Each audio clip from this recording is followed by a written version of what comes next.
strange, perverse. It wants them.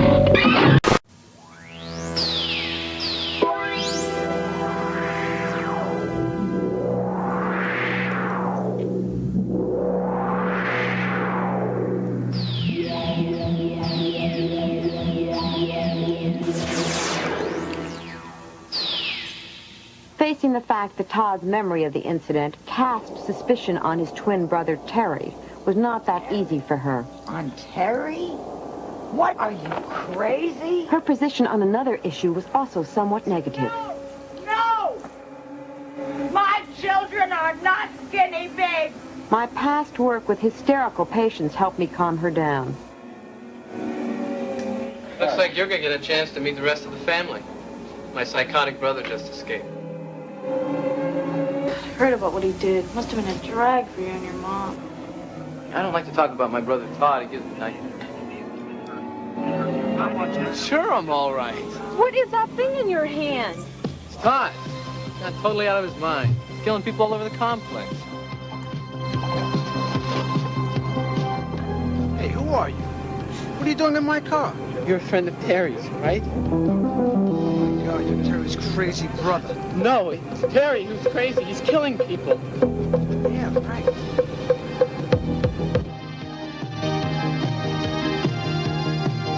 There's somebody after me and he's chasing me and he's trying to hurt me. You're gonna hurt my kitty. Oh! Operator, I'm begging you! This is a real emergency! What's the matter with you? Hi, this is Lori Lafine, and we're on Hysteria Continues. Indeed, we are. We are on Hysteria Continues, and maybe a couple other things as well. Erik. Hey. Welcome to episode 83, and we're off to Shadow Woods. And the reason for that is because it's another listener choice, and we're joined by that listener, Kieran Edwards, a.k.a. Cape Gaplin. So welcome, Kieran, to the show. Thank you very much for having me. Yes. Ooh, there's that voice. It's that voice, the dulcet tones. We've been trying to get you to do a trailer for us. Well, oh my good. That wasn't you, Kieran, was it? No. I did do a trailer, but it was for a film that shall remain nameless. Okay, right. Well, let's see how this goes today. But we would, if you were up for it, as it were, we would. I think you've got the kind of voice that could do us justice, don't we, guys? Certainly. Oh yeah. Yes. Excellent. Well, thank you for joining us, Kieran. We'll talk about why you chose this, or why you perhaps inflicted this film on us, or maybe we all loved it. It remains to be seen. But in time-honoured tradition, how are you doing? I'm doing very well, actually. Just to honor my former country of residency, which is the Republic of Berkeley, I'm actually not wearing any clothes right now. Just like Erik. No, I'm wearing a skimpy pair of shorts. Okay. I'm also almost hot pants. I'm also sitting in a bathtub full of patchouli oil. Gosh. Well, that conjures up some kind of images, doesn't it? Yes, it does. It does.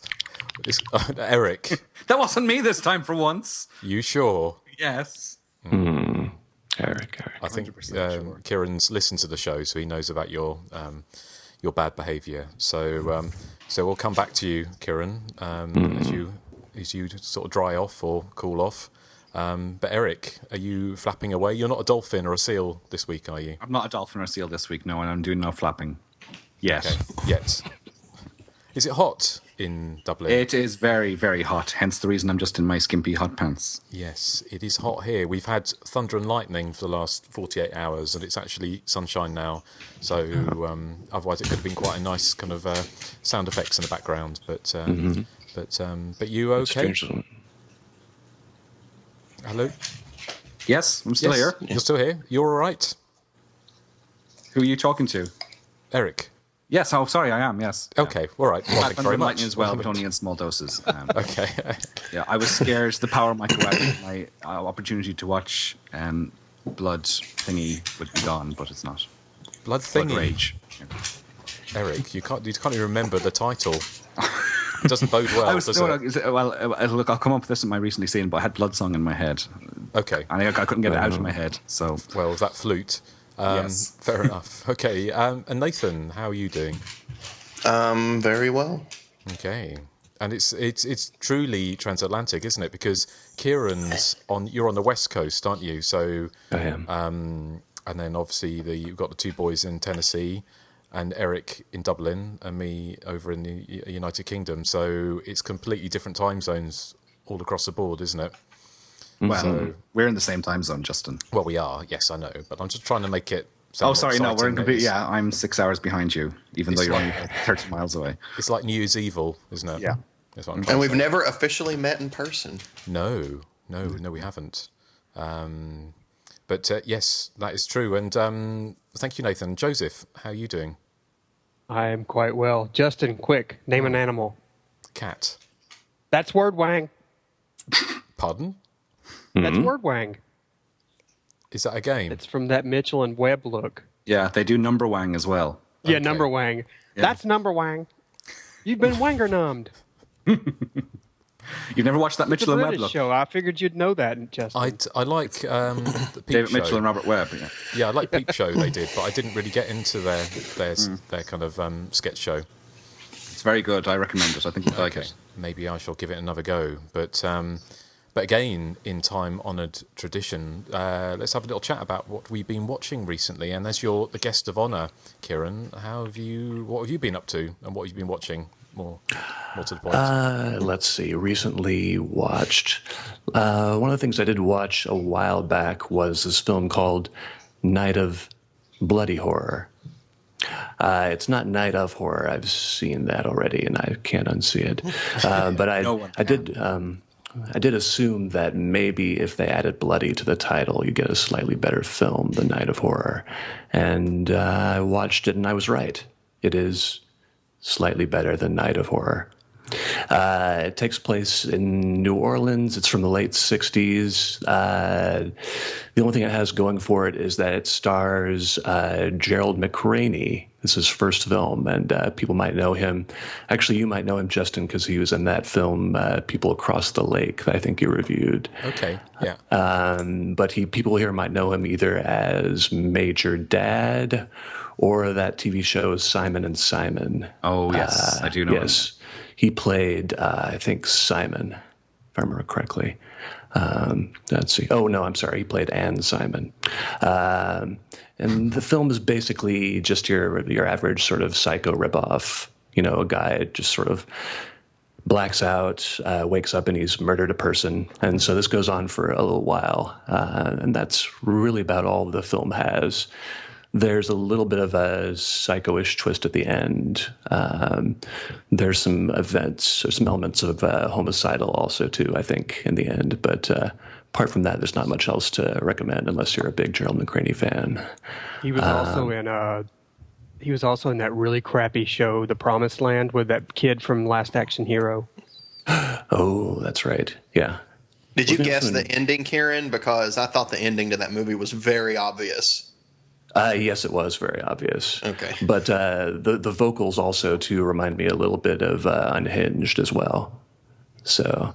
Ooh, that's kind of a recommendation, though. Well, you're not really selling it. Yes, if you want to see like the last 5 minutes of the film for that reference, then go ahead and do that. I also watched this film called Almost Human. It came out maybe a year or two ago. It's your basic guy in Maine gets abducted by aliens and then comes back 2 years later, and he's not the same, and he goes on a killing spree. Has very, very good, I guess you would call special effects. Has a fairly decent body count. It's just not particularly what you would call, I don't know. It's just not memorable, and I think that has to do with the fact that just the characters are not particularly interesting, unfortunately. Has very good gore. Could have had a higher body count. I think they blew all their money on the effects, and you can see they're pretty good, actually.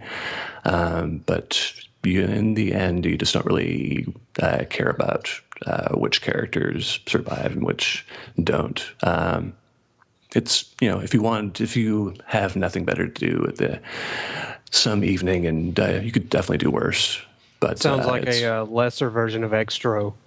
It is, only there, and there are some birthing scenes. There's actually multiple birthing scenes that are pretty good, actually. But it's still there's just not much there. It's a pretty short film. I think it's under 80 minutes long, too, so you wouldn't be wasting your time so much by watching it, but you probably wouldn't remember it very much afterwards.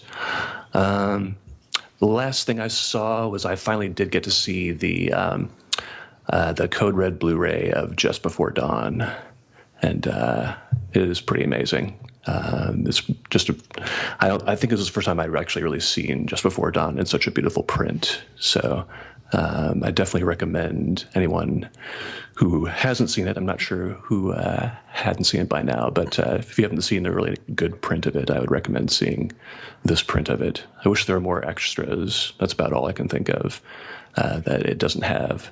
And the other thing, too, is I didn't realize, I've forgotten how much Greg Henry looks like Owen Wilson in that film. So, but yeah, that's about all I've recently seen. Okay, excellent. I haven't seen isn't it is it the Blu-ray you saw of? It is the Blu-ray, yeah. It came out a few months ago, I believe. Okay. I have a feeling Just Before Dawn will be showing up on our show soon enough. Yes, hopefully. I hope so. A couple of other titles, but depends on what Nathan picks. Hey, Nathan? I would imagine anything I pick is going to be of lesser quality than Just Before Dawn. Well, you said it. Wait, what? Well, I mean, I just mean lesser quality as in budget, in terms of budget. Right. Not as in terms of how, wonderful the film is. Okay, right. Well, it remains to be seen. I haven't seen Almost Human, but because there's a couple of other films, or at least one other film with that title, isn't there? Wasn't it the Umberto Lenzi? Yeah, it's a crime movie. Last year there was also like a TV show on Fox called Almost Human about like basically a cop buddy movie between a cop and a replicant called Almost Human. Yeah, has that guy from Dread in it. What's his name? Carl Urban. Okay, right. Okay, well, thank you very much, Kieran. Eric, how about you? What have you been watching? Okay, well, I do have the Just Before Dawn Blu-ray. I haven't watched I think the Blu-ray, the first Blu-ray in the set has the theatrical cut, which I haven't watched. But I've watched the extended international version, which I think runs about 10 minutes longer. So I didn't notice any huge increase in picture quality, but maybe that's because I was watching a different cut. So No, the picture quality, I had started watching that version, and it's the old picture quality, essentially the new one. Okay, I must go back and rewatch the shorter version then. But in terms of what I've watched recently, Justin, I watched one that you I think you recommended anyway, from what I can remember. It was Under the Skin, which is this story of an alien who takes the form of Scarlett Johansson and then drives around the streets of Glasgow looking to pick up men, with the promise of giving them a bit of rumpy-pumpy back at their place. But instead, she encases them in this kind of surreal, black, liquidy substance for reasons that aren't really made clear in the film. But according, I think, to the book source, they're being used for food, essentially. But that's what's really so engrossing about the film, is that it has that cold, detached and eerie feel. There's this secondary character who drives around on a motorbike, monitoring Scarlett Johansson's work and cleaning up after her if she makes any mistakes. And again, it's never explained who he is or what his background is, but we're led to assume he's sort of an alien also. So it's been compared a lot to The Man Who Fell to Earth, which is that kind of weird David Bowie movie from the mid-70s. But it reminded me a lot of 2001: A Space Odyssey, just in terms of its mood and atmosphere. It has this deliberately slow pace, and it leaves you with so many questions, and it relies on your own interpretation of what's going on, because it doesn't give you any, definite answers. So it's the polar opposite, if you like, to something like Transformers.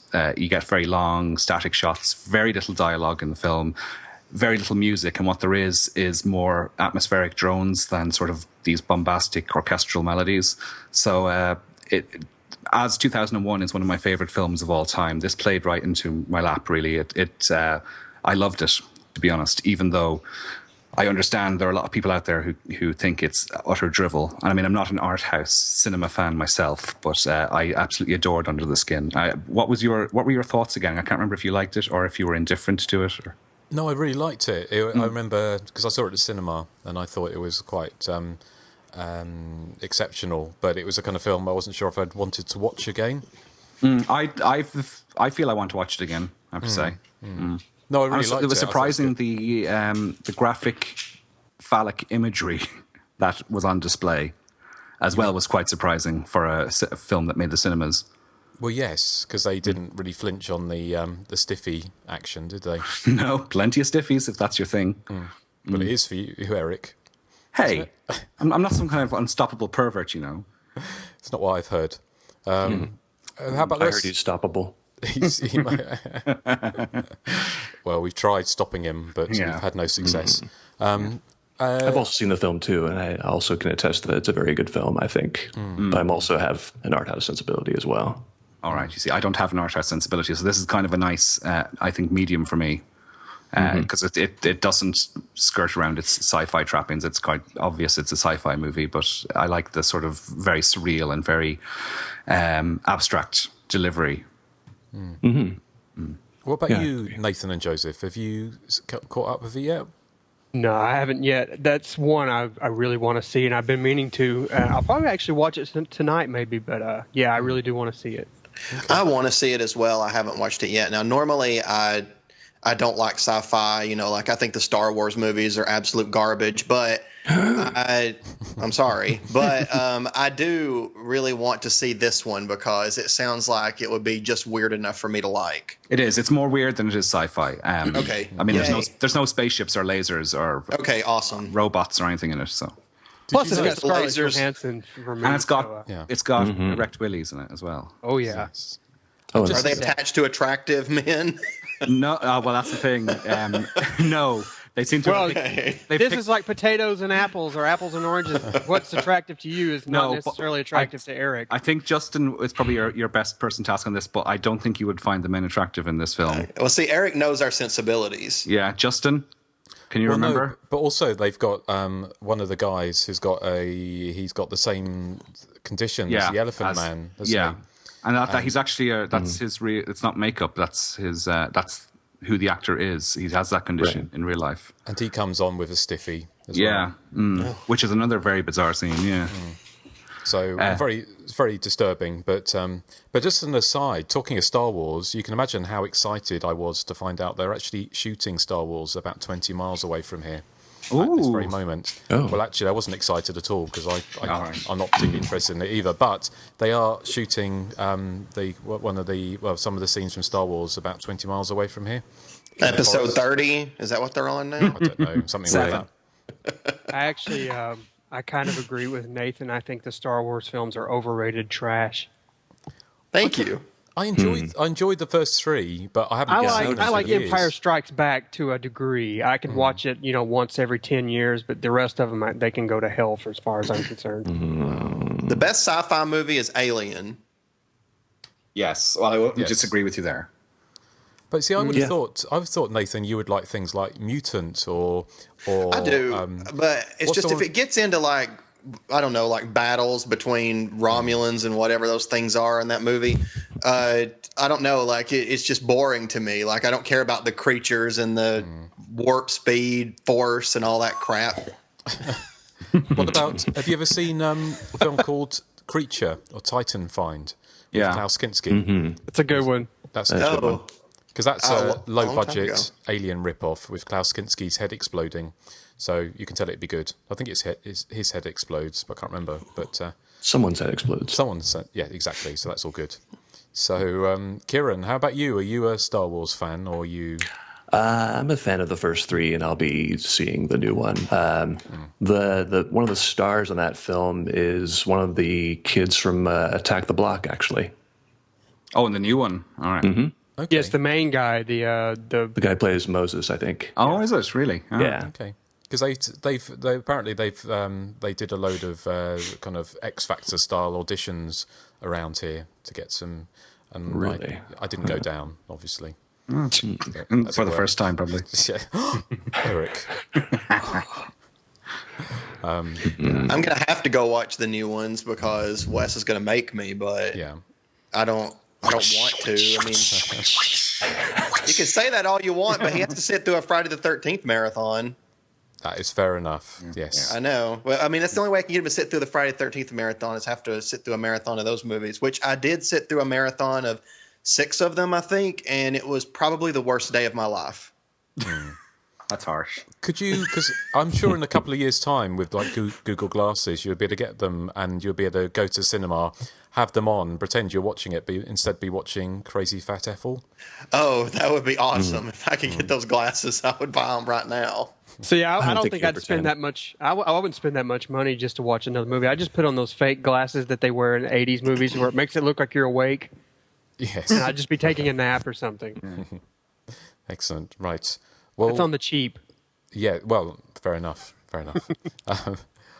Erik, is there anything else you've been watching? Yes, I've been watching this new DVD that's come out over here called Video Nasties, The Definitive Guide Part 2, which is, as it implies, a sequel to a Video Nasties 3-disc set they brought out, I'm thinking about 4 years ago.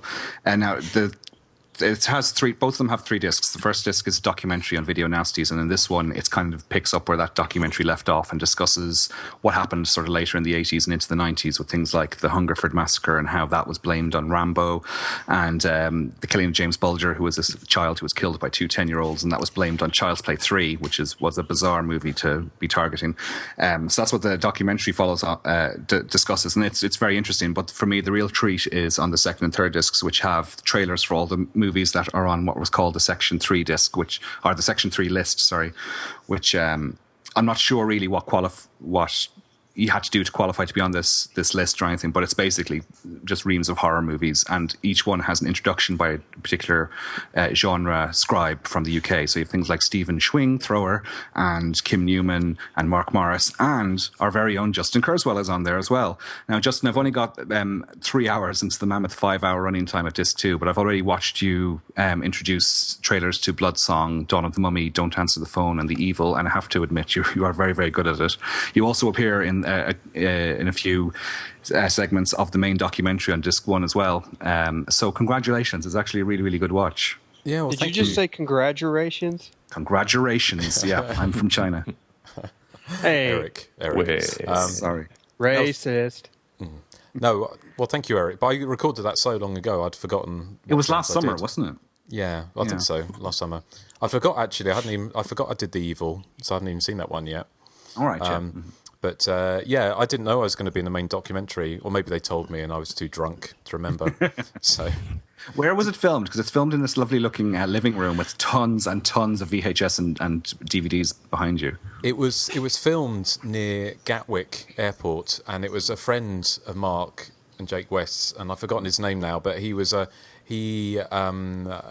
this beautiful house, and he'd got this garage, and he converted this quite a big kind of garage space into a 1980s video library, and he'd collected loads and loads of kind of very rare tapes, the preset tapes, and so the whole room was full of the plastic molded video walls, from floor to ceiling, and also those old video kind of carousels, and it was all original tapes there, and he had like all these kind of poster flip things with all original artwork and advertising manuals from the video days and stuff. So it was very impressive.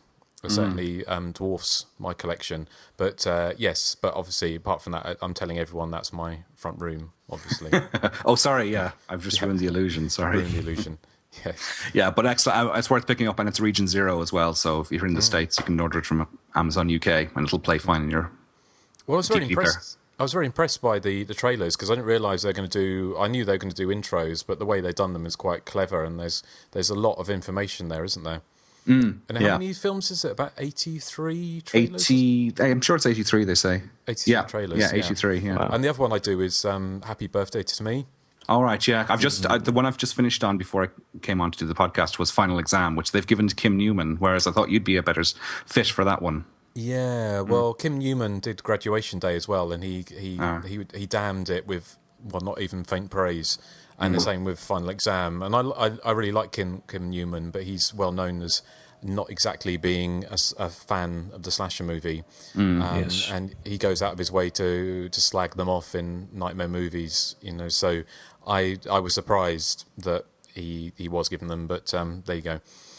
So. Okay, the last thing I'll mention is that I think it was on the last episode someone asked us if we've ever gone to outdoor screenings before, and I said I hadn't, but I rectified this week. On Thursday night, I went to see the greatest movie ever made, Dirty Dancing, which was showing in Merrion Square Park here in Dublin, and it was a lovely summer's evening, and there was a huge turnout, which was good because it created a fun atmosphere, but bad because the organisers were not expecting such a big crowd, and so the screen was kind of small, and we were sitting quite a way back. But it was okay. Like once it got dark and once sound was pumped up a bit, it was great fun. And I mean, I've seen the film a million times, so that was my first ever outdoor screening. It was alcohol free, which I thought meant there's going to be free alcohol when I got there. But unfortunately, it meant that you weren't allowed to bring any in. So, but fortunately, I'd tanked myself up on 4 very cheap mojitos before I went in, so I was okay. Really? I guess you kind of need the alcohol to endure it. No. Very odd thing in Dublin, isn't it, to have an alcohol-free event? Well, it was on in a public park. I think there was legal reasons they couldn't have alcohol. But I mean, they weren't really checking anyone's bag or anything, so I could have snuck in a few bottles of wine if I'd wanted. But I had work the next day, so fair enough. Take it easy. Mm-hmm. Do you know? I found a connection between Blood Rage and Dirty Dancing. Ooh, which I'll tell you later. I know which connection that is too. Do you? Mm-hmm. Well, we'll bring that up later, shall we? Mm-hmm. Keep Erik in suspense. Was it released on a double bill? No. Oh. They're both about the same quality? Hey! Blood Rage is the greatest movie ever made, along with Dirty Dancing. Well, we'll see. So, is that everything, Erik? That's all I will talk about, because you're bullying me now. No, never. Yeah. Nathan, have we spoken to? I can't. I'm losing track now. No, you haven't talked to me yet. No. Okay. Well, Nathan, what have you been watching? Last night I watched the actual best movie ever made, which is the original Texas Chainsaw Massacre. No, that was Dirty Dancing, and I watched it on Thursday night. No. Texas Chainsaw is perfection. No, it's not a movie. It's not a movie about a 50-year-old dancing with a 14-year-old for an hour and a half. I think he's 35, but yeah. Yeah. Okay. And she was 26 in real life. Well, in real life. But anyway, no, I watched it, but we've talked about TCM before, so there's not really much I can say about that movie that's not already been said. I also watched The Uninvited, which is the remake of A Tale of Two Sisters. And I really liked it. I wasn't prepared to like it because, I actually hadn't read that many good things, but when I watched it, I thought it was really good. I kind of guessed, where the movie was headed, but there were a few things that, that they kind of surprised me with. But there were also a couple of things that were beyond obvious. If you've seen, I won't mention the movie because I don't want to spoil it, but there was one movie I had in mind, and I'm like, if you've seen this movie, then you're going to guess what's going on here. But overall, though, it was worth a watch. Okay. I liked it too, I have to say. And I knew the ending because I'd seen A Tale of Two Sisters, so... Okay. See, I haven't seen that yet.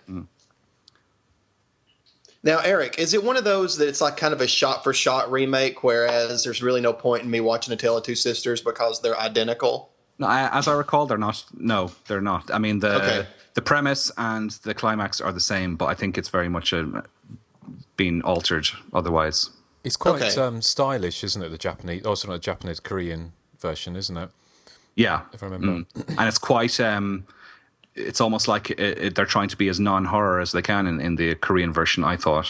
They were trying to be more art-housey or highbrow, whereas the American version is playing into the horror market very much, I thought. Cool. Okay. Anything else, Nathan? No, that's it. Right. Well, thank you very much. Joseph. That's not how you say no, Nathan. Say it again. Well, I usually say no when I don't have any information, but no. Mm-hmm. Yeah, that's better. That's better. Joseph, what about you? Well, I've been in pre-production mode on Gory Graduation, so I haven't had a lot of time to watch. But one thing I did watch was Life Itself, which is the documentary on Roger Ebert.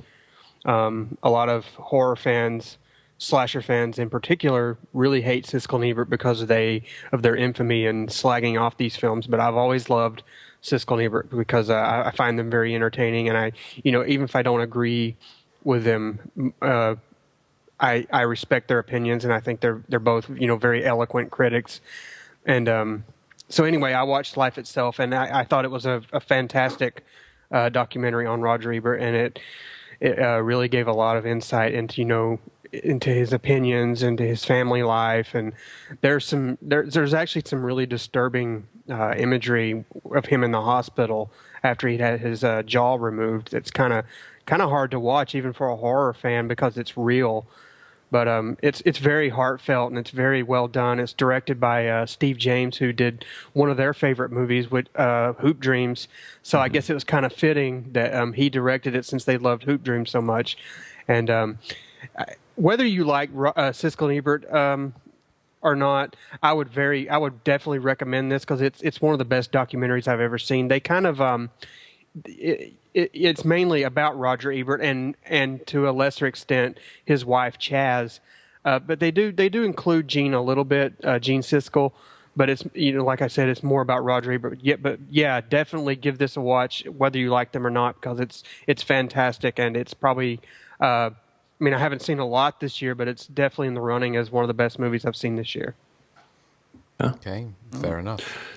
Is it similar to? I read his autobiography, and I kind of feel like the documentary might touch upon a lot lot of what his documentary had. Yeah, it's based on his autobiography. It's probably truncated a little bit, obviously for because they can't include that in 2-hour running time. But you get a lot of great information, a lot of classic. What's that word I'm looking for? Like nostalgic look at some of their clips from the 80s and the 90s of them arguing and basically a lot of secondhand words from people like Martin Scorsese and Chaz in particular, talking about how Roger he loved film, no matter quality or quantity of what he saw. He loved film. He loved talking about it and all that good stuff. It's just a really fantastic film. I definitely recommend it to all of you. Yeah, I'll definitely be seeing that. Cool. Okay, thank you, Joseph. And do you want to talk a little bit about Gory Graduation, or is there anything you can tell us? Yeah, just Nathan and I, we've been just kind of chugging along, making, posters, advertising the film, and had some auditions. Yeah, had some auditions. We got more auditions coming this week. Callbacks coming soon. We're basically in pre-production phase. We've been talking to some people about, possibly getting access to school locations and any other kind of locations we may need. One thing we're really going to set out for is a much, much, much higher budget, a larger crew. As Justin can attest, this is a film that, it's a fake title that was on the IMDb in the late 90s and the early, 2000s. And we've always felt that, it deserved to be made. So we're really going to do our best to kind of step up from quality or lack thereof on the night before Easter and just create something memorable, as it were. Excellent. Well, everyone's looking forward to that. So, keep us. I'm sure you'll keep us informed. Very much so. Joseph, if you could also, going back to Night Before Easter, if you could link, at least on the By Account Continues Facebook page, your brother's link to the soundtrack. I was going to try and purchase it again, but I lost the link to it also. Sure, I'll do that. Yeah, so I was very impressed by the soundtrack for that. Yeah, excellent. Yes, and is he likely to do soundtrack for Gory Graduation, do you think? Oh, yes, he's going to. And the one good thing is on the Night Before Easter, I'll admit this, Nathan and I pretty much knew next to nothing about filmmaking, so we did pretty much everything ourselves, but we're actually going to have Scott on set for this so he can keep track of the sound, so we'll have a lot better sound this time around, and he has agreed to do the soundtrack again. I'm not sure what type of soundtrack we're going to have. I don't know if it's going to be the same kind of retro or if it's going to be kind of more bombastic, but I'm sure we'll like whatever he comes up with. Cool. Okay. We'll look forward to hearing more about that. So thank you, Joseph. I haven't actually watched a great deal in the last couple of weeks. Not horror related anyway, but I've been working way through the Video Nasties Volume 2 Draconian Days, as the same as Erik. So it's a mammoth. How many hours is it? About 8 hours? Well, there's 5 hours in the second disc alone, so yeah. Wow. So, oh, hang on. Yeah, there's 9.5 hours between the second and third disc. Yeah. Okay, so it's about 12 hours, isn't it? Well, 11 hours all in. And it was an interesting, because I mean, I kind of grew up around when I was around during the whole thing, but I remember they go in talking about collecting tapes and swapping tapes and watching. Actually, one of the things I talk about on the disc is getting tapes of films that are dubbed to the nth generation, so you can barely see what's going on them, and so you can just see like blobs moving across the screen. But there's something quite illicit about that. So swapping films and making tapes and doing that whole video to video, VCR to VCR, and potentially you could have gone to prison for doing it, as they were talking about. So the British like nothing better than a moral panic. So it makes very entertaining documentaries. So that's worth checking out. And the other thing I saw was another documentary, and this is Yellow Peril, which is the rise and fall of the giallo, by our friends at High Rising Productions. And this is a real labour of love. It turned out, because High Rising, Callum and Naomi do the extras for 88 Films and Arrow. And they also did the Slice and Dice slasher movie Forever documentary a year or so ago. And when they're filming extras for films, they also do little extra bits for their own projects. And one of them, and this is basically the history of the giallo. And they've interviewed all sorts of really interesting people, including Dario Argento, Ruggero Deodato, and even some of the actresses and actors like Barbara Boucher, who they interview for this. So it's a really interesting documentary. It's a feature length, it's 90 minutes, and it's going to be an extra on the Synapse Tenebrae disc, I believe, which will be the new Tenebrae, Dario Argento Tenebrae, Blu-ray release later this year, coming out in the States. So that is definitely worth checking out. Synapse is putting a bunch of good things out this year. Yes. They're the ones that are putting out Curtains earlier is it later this month they're putting this out? Yes, so, and aren't they? They're bringing out Prom Night as well in September. Mm-hmm. Yeah, those two are definite purchases for me straight away. The other thing is because 88 Films in the UK are bringing out Unhinged on DVD, and then on Blu-ray they're bringing out Graduation Day, Don't Go in the Woods Alone, and what was the third one, Justin? Can you remember? Another slasher? Oh gosh, there was another one, wasn't there? Here, and I can't remember. Let me look. But I know, I can't say what they are, but I know a whole roster of other slasher movies they're looking at to bring out, and some of them have never been out on Blu-ray before in the States. And so they'll be looking to bring those out. And some of them, all I can say is some of them are possibly films we may have covered on the podcast before, but it's a bit too early to talk about titles. Yeah, Mother's Day is the fourth one that they announced. That's right. Yeah. And Last Horror Film is coming out next week from them, but that's been in the works for a long time. So that's that. I mean, the other thing, just going back to that Video Nasties disc, they've got all these some of the trailers I've never seen for certain films, like the Last Horror Film. I'd never seen that trailer before, and they've got all these short clips which were TV adverts from London TV back in the day, and they were all the kind of short trailers with like British accents doing the overdub. And the one for Happy Birthday to Me, they've got the kind of the X-rated London trailer on there, and apparently a friend of theirs recorded all the trailers. It was his job or something to gather all the trailers and all the adverts that the London channel ITV showed over 20 years or something. So they've got like a real treasure trove of really rare clips. So again, really worth buying. So that was recently seen, and before we get on to the feature presentation, we're going to take another listener question, aren't we? Yes, this one comes from Brandon Miller, and he wants to know about our favourite anthology film stories, since there's usually one standout story in most anthologies. For me, I would have to say off the top of my head, The Raft from Creepshow 2, because I'm a big fan of The Blob, and this is basically a sort of 25-minute version of The Blob set on a lake. And I just thought it was both quirky, scary, and gooey, and it delivered everything I wanted. Certainly when I was 14, I rented this out in VHS. It knocked my socks off. I still think it works today. I mean, some of the effects are a bit hokey now, but I do enjoy it. I think it's quite nasty in places as well, with sort of these fairly likable kids all meeting sort of gruesome ends, and it doesn't look like it's pleasant. Well, good choice. Yes, it's like acid. Yeah, that's what I think. That girl's like skin melts away. Yeah. Yeah. Mm. Mm-hmm. Yes. Which is why I probably it's probably why to this day I still prefer Creepshow 2 to Creepshow 1, which is I know. Oh, me too. All right, 100%. It's two of us. Yeah. Okay. What do you think, Kieran? Are you a Creepshow 1 or a Creepshow 2 kind of guy?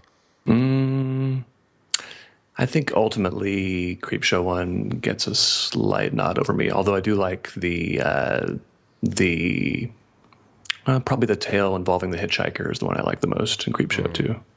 That's a good one, isn't it? What about you, Joseph? I'm definitely a Creepshow 2 kind of guy. I like all three stories. I think the hitchhiker is probably my least favorite. I would say the Raft is probably my favorite, but lately I've kind of grown attached to the old Chief Woodenhead, only because I think Holt McCallany's performance as Sam is just phenomenal. He's just so vain, and so full of himself. He's like a wonder to watch. It's just he really carries that story. His hair gets him paid and laid. Yeah. I think my favorite line is when he's talking to the old woman, and he says, he's talking about the story of Samson and Delilah, where the guy had all these superpowers because of his hair, but then she cuts his hair off, and he's like, "Do you remember that movie?" And she's just like, "No," and he's like, "Well, I'm better looking than the guy in that movie." Yeah, you think he's going to make some kind of valid point about it, but it's like, no, it's about his own vanity. Yeah. Excellent. All right. Well, thank you, Erik. No, how about Kieran? How about you? Have you had a chance to think about this? There are a lot of good stories. Most anthology films I enjoy quite a bit. One I was thinking about that stood out for me is the film Tales from the Hood. And there's basically that one section where there's the gangbanger gets basically strapped to a chair and interrogated by what's her name, Rosalind Cash from Omega Man.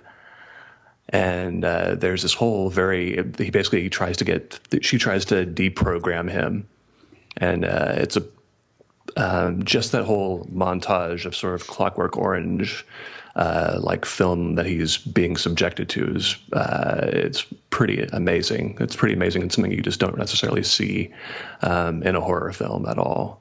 And I'm just a big fan of that anthology anyway, but that particular section stands out for me. Okay, I don't think I've ever seen it, if I'm honest. No? Neither have I. No.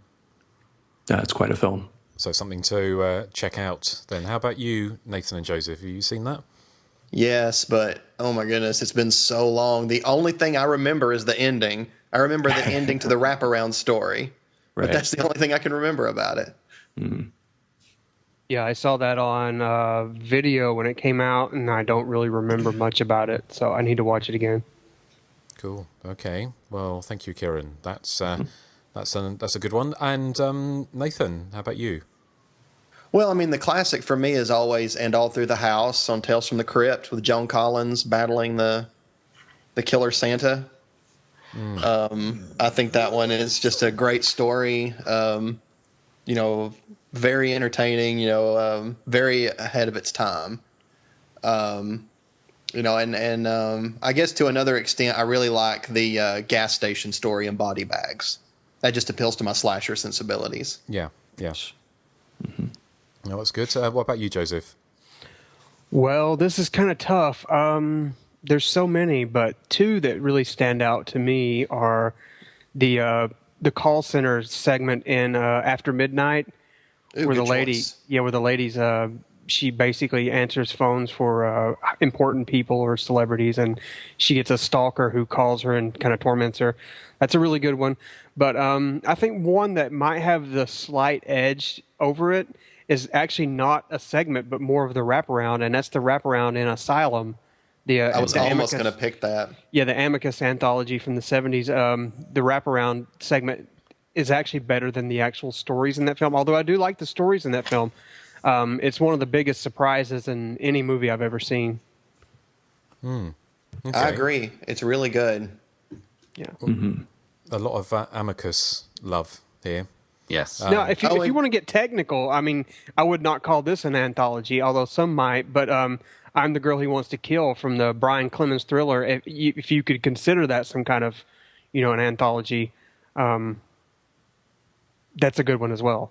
I was going to say if you consider Amusement an anthology, which I guess it semi is, the clown segment to me is one of the creepiest stories I've ever seen. Oh yeah, that's a great one. Segment. That is good. Yeah. That segment is fantastic. The rest of the movie's not very good at all. I mean, I think the problem for me with that movie is I like the whole movie, I do, but it's just that segment takes place so early on. The rest of the movie cannot measure up to that. And I would go so far as to say the segment in Trick or Treat where the guy is the vampire. The solution to that story. The solution to that story is a really good surprise. I like that one. Yeah, that's a really good one too. Cool, excellent. Well, I was going to. It's a danger of going last, isn't it? I was going to choose All Through the House because that's my favourite one. But the other one I saw, which I hadn't, you always think you've seen. There's always one film you thought you've seen, and when you start watching it, you realise you never actually seen it before. And it was another one of the 70s anthologies, and it was Tales That Witness Madness. And it's quite a rare one. I think it's out in the States, but I don't think it's ever been released on DVD or Blu-ray in Britain, as far as I'm aware. But we, through the magic of the internet, managed to see it, and it was one I'd heard about, but it's another Joan Collins one, and it's called, I think there's a segment called Mel, and it's the one where this man finds a tree stump that looks a bit like a woman's torso in the forest, and he brings it back home and he puts it in the living room, and then Joan Collins gets his wife gets jealous of it because he starts lavishing attention and affection on this tree stump, and it kind of ends in a very ironic way. So I won't spoil the twist, but has anyone seen that? Yes, that story was great. I loved it. Yeah. I don't remember that. I need to watch that. I know I've seen it, but it's been so long. Yeah, I'll need to watch it again. No, I don't think I've seen it. I know we're kind of going over ourselves again, but another one I thought of that I really wish I'd have mentioned is the I can't remember the name of the movie, but Justin, you recommended it a long time ago, and Nathan and I watched it at Grant's.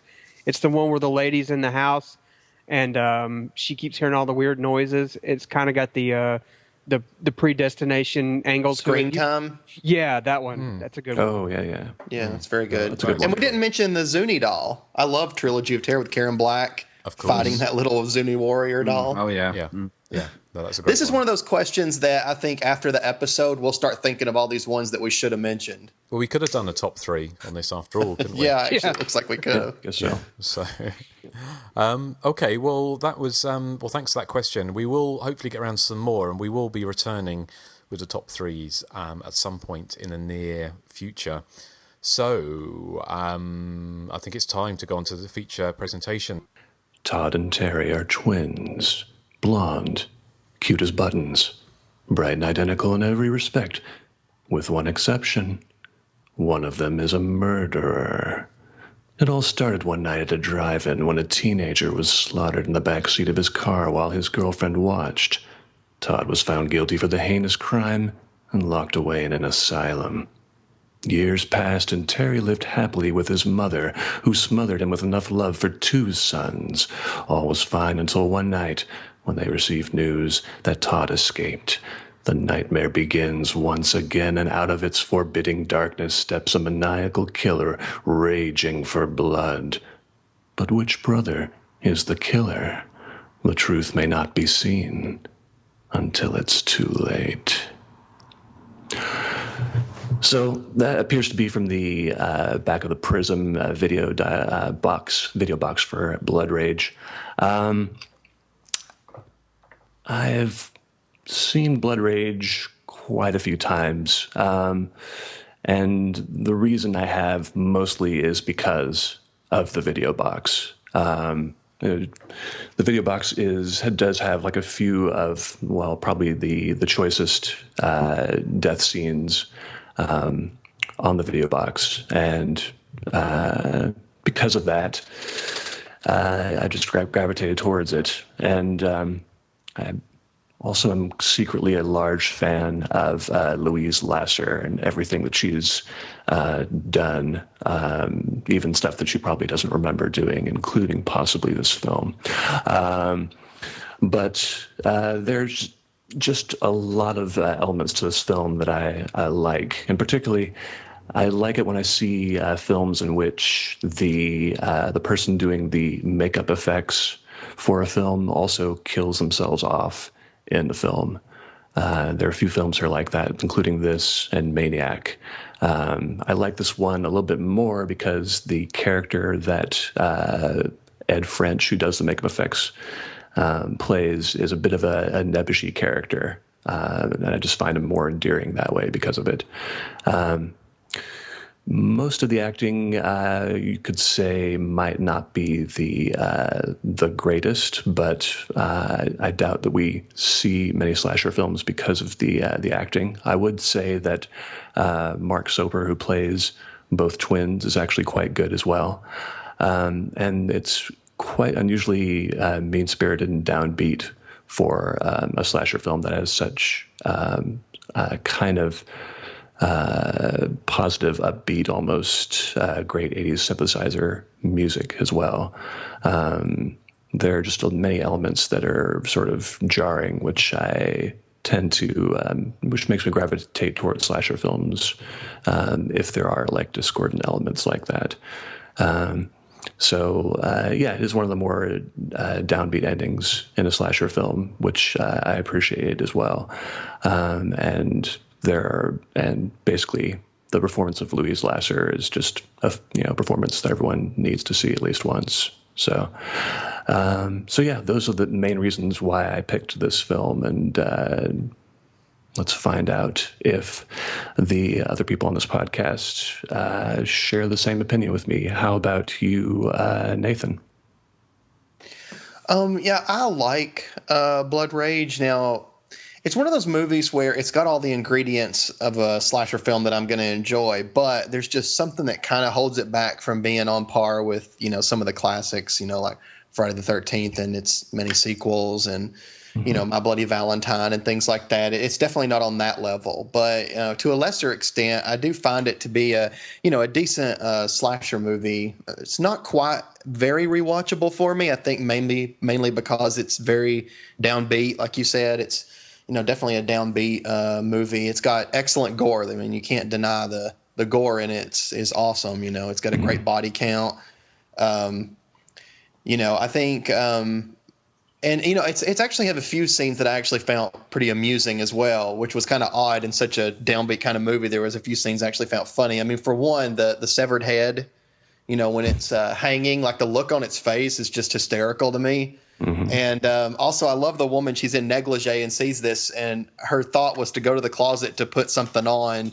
I guess. I mean, that's probably wouldn't be the first thing I would think. It reminds me of Sorority House Massacre 2, when there's a killer in the house and the girls are in their nightgowns, and the one girl, after they find their dead friends, is like, "Oh my God, our clothes, they're still upstairs." Because that would be what you'd think about in a moment like that. But I thought that was pretty funny, and I love the swimming pool death scene, like the machete death at the swimming pool. I thought that was really good.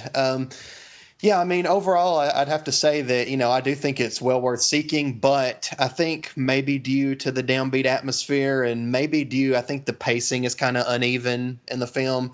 Maybe due to things like that, it's not very high on my rewatchable list, but it's worth a watch.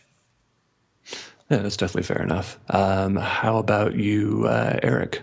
Okay, well, I'd probably agree with Nathan on this. I mean, I did really enjoy watching this, and it's not a film I had seen until I think earlier this year. I watched it for the first time, and I was watching a composite cut that Justin recommended, which throws all the gore and the sex into the one film. So it has lots of slasher goodies there. It has early 80s cheesiness and over the top gore. For me, my favorite characters were, and this is something that's very much a Nathan thing to say, that it's the background characters interested me more, like Julie, who's the wonderful gold digger with the huge hair and tiger skin swimsuit, and she's lumbered with child, and the slutty Andrea, who enjoys having sex on diving boards. I mean, but who doesn't? And then the overtop moments of latex gore, hands chopped off, and you know, blood spurting out of stumps, barbecue forks in the neck, people cut in half. So in that respect, it's really, really fun. I imagine Justin watching this film and gasping in horror when Terry utters the immortal line, "No thanks, I don't drink." Well, yes. But I'd say he was more than happy to find a kindred spirit in Maddie, who does the vacuuming whilst holding a rather large glass of red wine in the other hand. Which it's an image I have of Justin as doing the hoovering with a glass of wine. Well, Whatever, it's something. I think it's something I've been meaning to recreate often. I also love the idea of going on a sleazy drive-in date and bringing your two sons with you, who sleep in the back while you're snogging your date in the front seat. It's any wonder, you know, one of them turned out to be a bit nutsoid. Possibly what lets the film down for me is it's the killer, really, who I much prefer slasher movies that have a killer who's mysterious and, you know, possibly in a mask, you know, in the vein of Halloween or Friday the 13th. In this one, again, we have what you would call probably a normal everyday chap, in inverted commas, going around with a machete, and it just takes the edge off a slasher movie for me. I prefer them to be a whodunit or a supernatural masked killer in the vein of Friday the 13th, etc. Also, the acting from Louise Lasser was getting on my nerves kind of towards the end. I mean, she is wonderfully over the top, but I found it a bit grating. The downbeat ending also didn't work terribly well for me. It should have had the impact I felt of Prom Night, which had a similarly downbeat ending, but this one didn't. I just felt a bit whatever at the end. Obviously, I didn't really invest in any of the final, four characters, even though it's only three actors. But I did really enjoy it because I'd heard the vibe I'd gotten off my three fellow podcastees was this was going to be a bit of a turkey. So I was actually surprised at how much I enjoyed it in the end, and I would recommend it to people, especially if you can get your hands on this composite cut, which gives you you know, it's basically a mix of the DVD of Nightmare at Shadow Woods with all the gore of Blood Rage, and it's certainly the one to watch. A thumbs up for me, but again, as Nathan said, not one I would probably rewatch on a regular basis like others I have in my collection. Yeah, that's fair enough. And that's good to hear that there's a composite cut out there, because I've only seen just either the grainy Prism VHS version or the Nightmare in Shadow Woods version. So I'm glad that they've composited it somewhere. How about you, Joseph? I think I'm going to give this a thumbs down. It's a marginal thumbs down, but Erik. I almost fell unconscious with that gasp of air because it was so intense. Yeah. No, I'm going to give this a marginal thumbs down, and I'm going to tell you why. It's something you've actually touched on, Erik. It's that a downbeat ending only works when you feel some sort of sympathy with the characters, and I felt nothing for anyone in this film. I used to find Blood Rage boring, but I didn't really find it boring this time. I just found it more annoying, with people just constantly screaming and yelling and saying the same things over and over. That's not cranberry sauce. That's not cranberry sauce. I mean, yeah, it's got great gore, and I like gore, but I mean, if there's nothing else, you know, to underpin the gore, then what are you essentially watching here? What would I be recommending? Just a bunch of blood and guts, which are good, but I mean, two bums from the street can go out and splash blood all over the wall, and you know, call it, you know, art. It's still not going to make it a great movie, and I think Blood Rage is well made enough, and I think you know, some of the performances are either laughable or, you know, actually quite good. But it's kind of uneven. It's kind of annoying. It's like, and also like Nathan said, it's missing something that would classify it as kind of, you know, upper tier or at least second or third tier. I just find it kind of, I don't know. It's kind of hard to explain. I just kind of find it where it's one of those watches where you're like, okay, I appreciate how they pulled that effect off. I appreciated so and so's performance, but after it's done, you're like, so what? I think the best thing about the film is what Kieran touched on was that Prism VHS artwork with a woman's face in the knife blade and the feet standing there. I think that's wonderful artwork. For the film, like I said, marginal thumbs down. I appreciated, you know, the gore and some of the kind of comical moments, but I just found it kind of annoying, and that's it. That's pretty much it. That's totally cool. All right. So, Justin, how do you feel about it? I've got mixed feelings as well about this film. I kind of enjoy it, but I think the problem for me with this film is the pacing. I don't think it doesn't really build.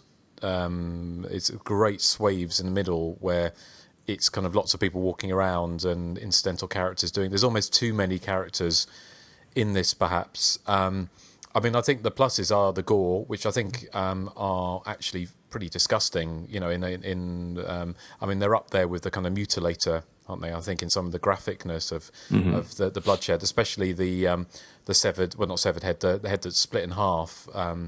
That Louise Lasser's fiance, she goes and, you know, she spends the whole movie trying to reach him on the phone, and he's sat at his desk with his head split in half. And when she finally goes in and he flops onto the desk and his head just splits open, and it's kind of looks really wet and gooey, and it, you know, even for a hardened gorehound like myself, it's a little bit icky. But I mean, I think the pluses for me, I mean, Louise Lasser is, she's obviously somebody that was famous in America, but she's not somebody. Erik, were you aware of her, or no? But I got the vibe that she was a sort of classically trained actress who was kind of overdoing things in a low budget movie. Well, yes. I mean, she's. It reminded me of Susan Tyrrell in Butcher. Yeah, exactly. Yeah. And I admired the fact that she went that extra mile, because she obviously gave her part the all, didn't she? Which none of the other characters really did. But it kind of got the impression that the director was just kind of so enamored with her, having her in the movie and her being able to go so over the top, that he didn't really call cut early enough on some of the things she was doing. It's kind of like the almost endless sort of monologue of her on the phone trying to get hold of her son at the mental hospital, and she keeps on getting the wrong number. And it goes on and on and on. And it's kind of... So I admire her, but she's a very pitiful character as well, which it kind of jars that whole thing that, the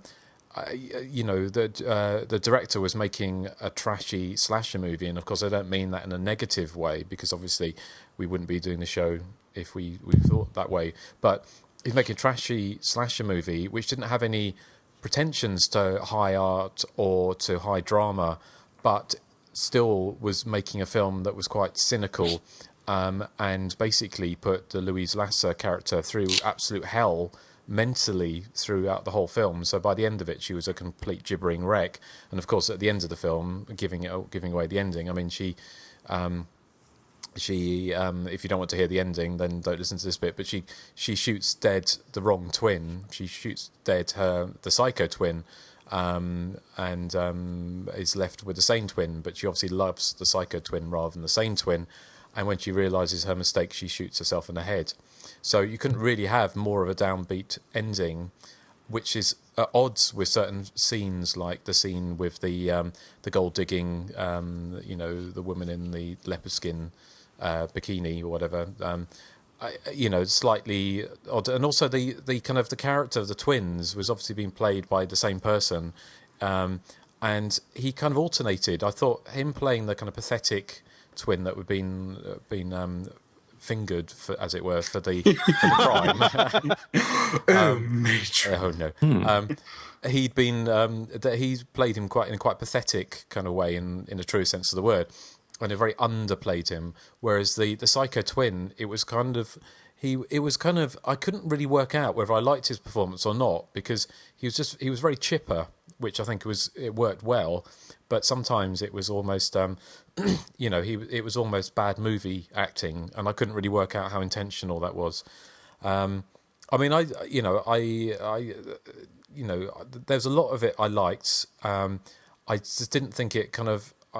It didn't have the momentum or the I kind of guess the kind of professional, somebody who knew how to make a slasher movie, or in the way of suspense, and to drive a movie forward, like a film like Friday the 13th Part 2, which is hated by a lot of critics, but is a film which is kind of a machine which works very well in a kind of calculated way, not to do it down, but is a suspense. It drives everything forward to a climax, whereas Blood Rage... Oh, Erik.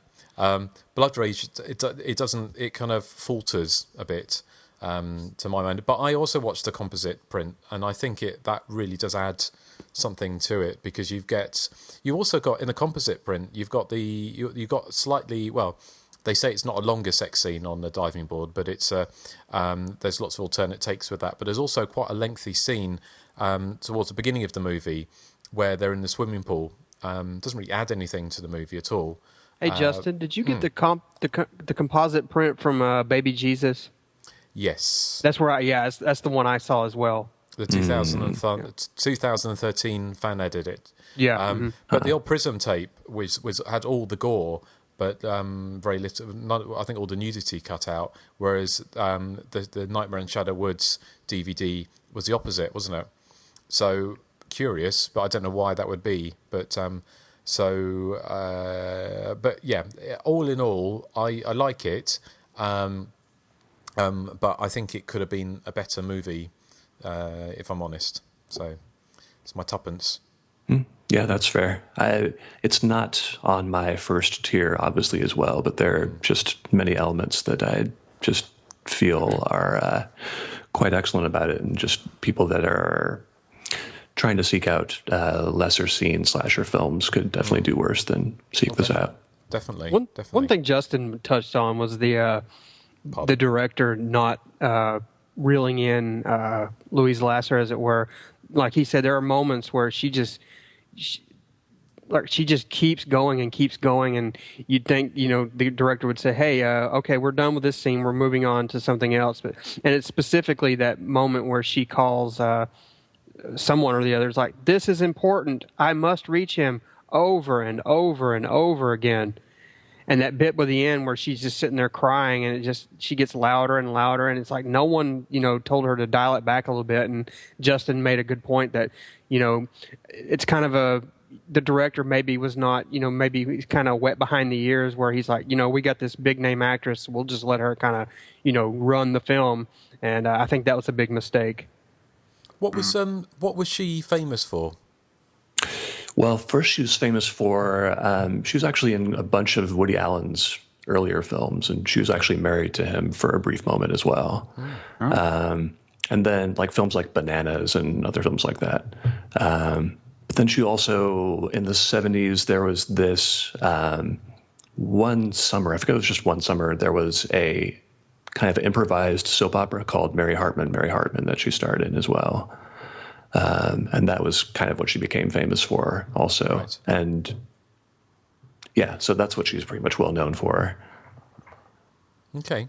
Well, no, it's she's not, I mean, I knew of her obviously because I was in this film quite a few years ago now, but it wasn't a name that was kind of immediately kind of memorable to myself or Erik. So she's obviously we didn't get the Mary Hartman soap opera over here, so that's probably why he passed us by. But did she play hysterical characters in her other roles? Yeah, she's always been kind of shall we say eccentric.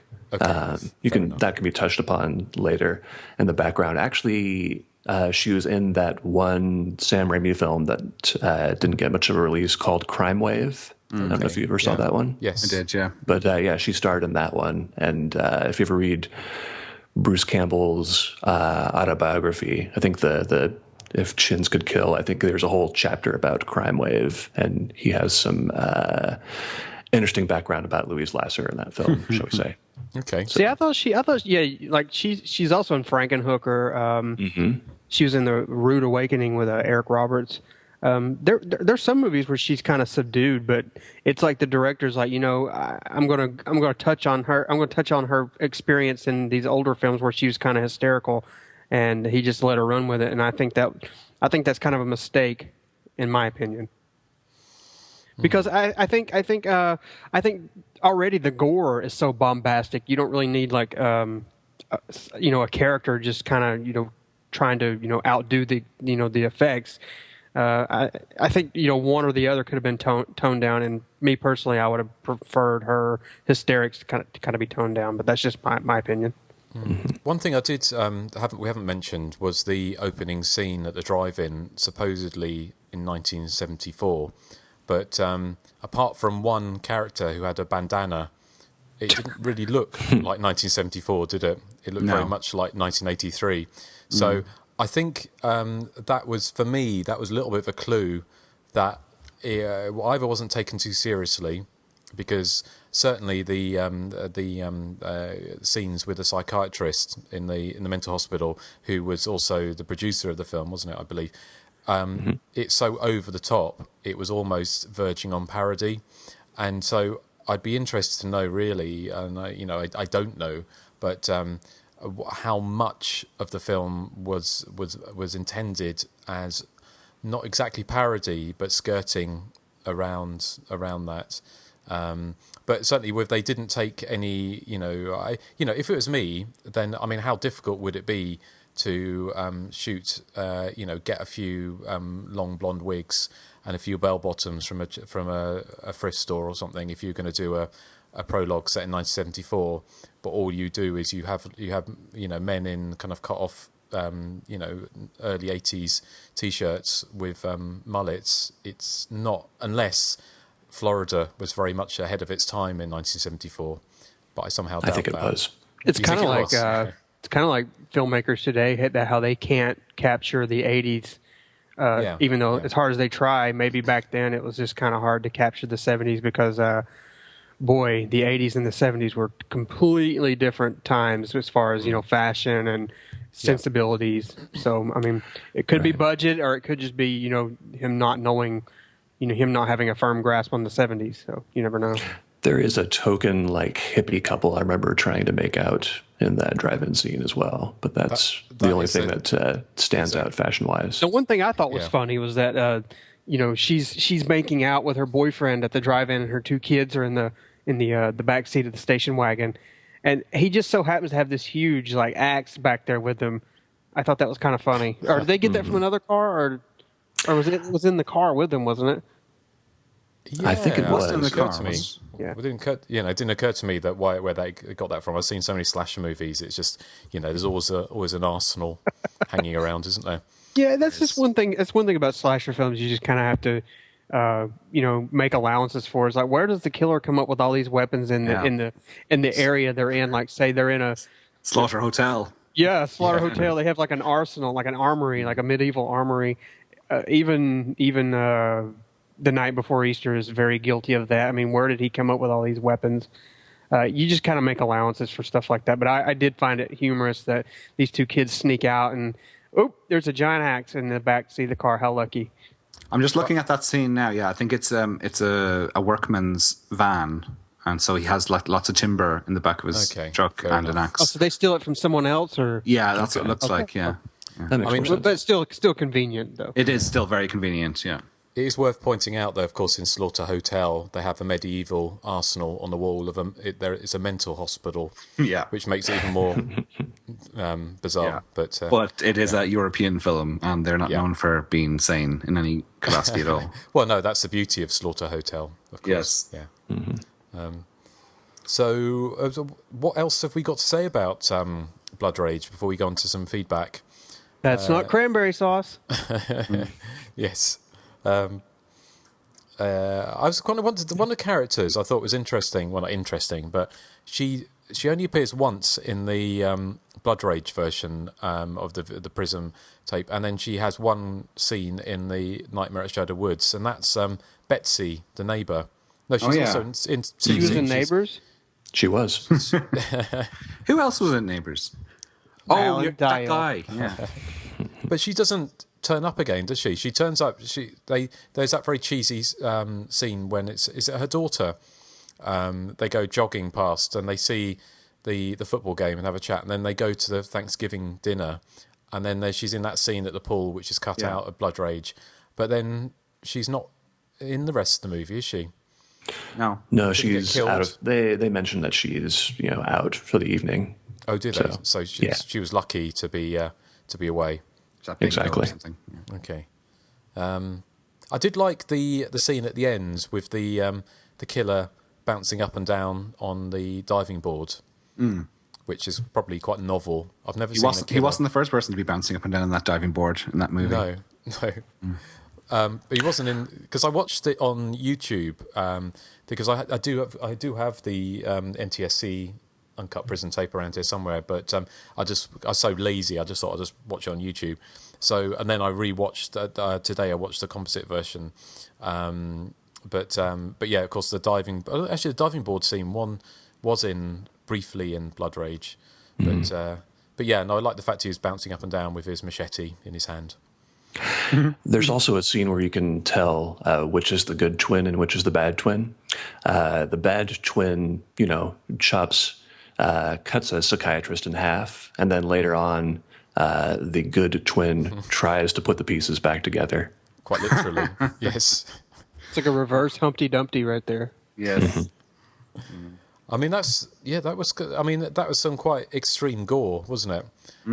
Considering the films have been cut at the time, but I mean, we'll come on to feedback in a moment. Behind the scenes. One thing Erik said I wanted to agree with was that he prefers a slasher film where the murderer is kind of mysterious, and I would agree with that. I thought there was too much emphasis. I mean, I know that's the story, that's how it's played out, but that's kind of a hindrance for me. I don't really care much for slasher films where you really get to know the murderer. Some films, can get away with it, like Maniac. Maybe Henry, Portrait of a Serial Killer, but here I didn't find the actual murderer or his twin brother to be all that interesting to kind of follow around as they are going about their killing spree. So, yeah, as I was watching it, I was thinking of the Prom Night remake, which again I was astounded that the killer is made blatantly clear from the very start, because films, the Strarty House remake and all that were based around a whodunit, and Prom Night was definitely not a whodunit. Justin, you're supposed to be spearheading this podcast. You need to get off Facebook.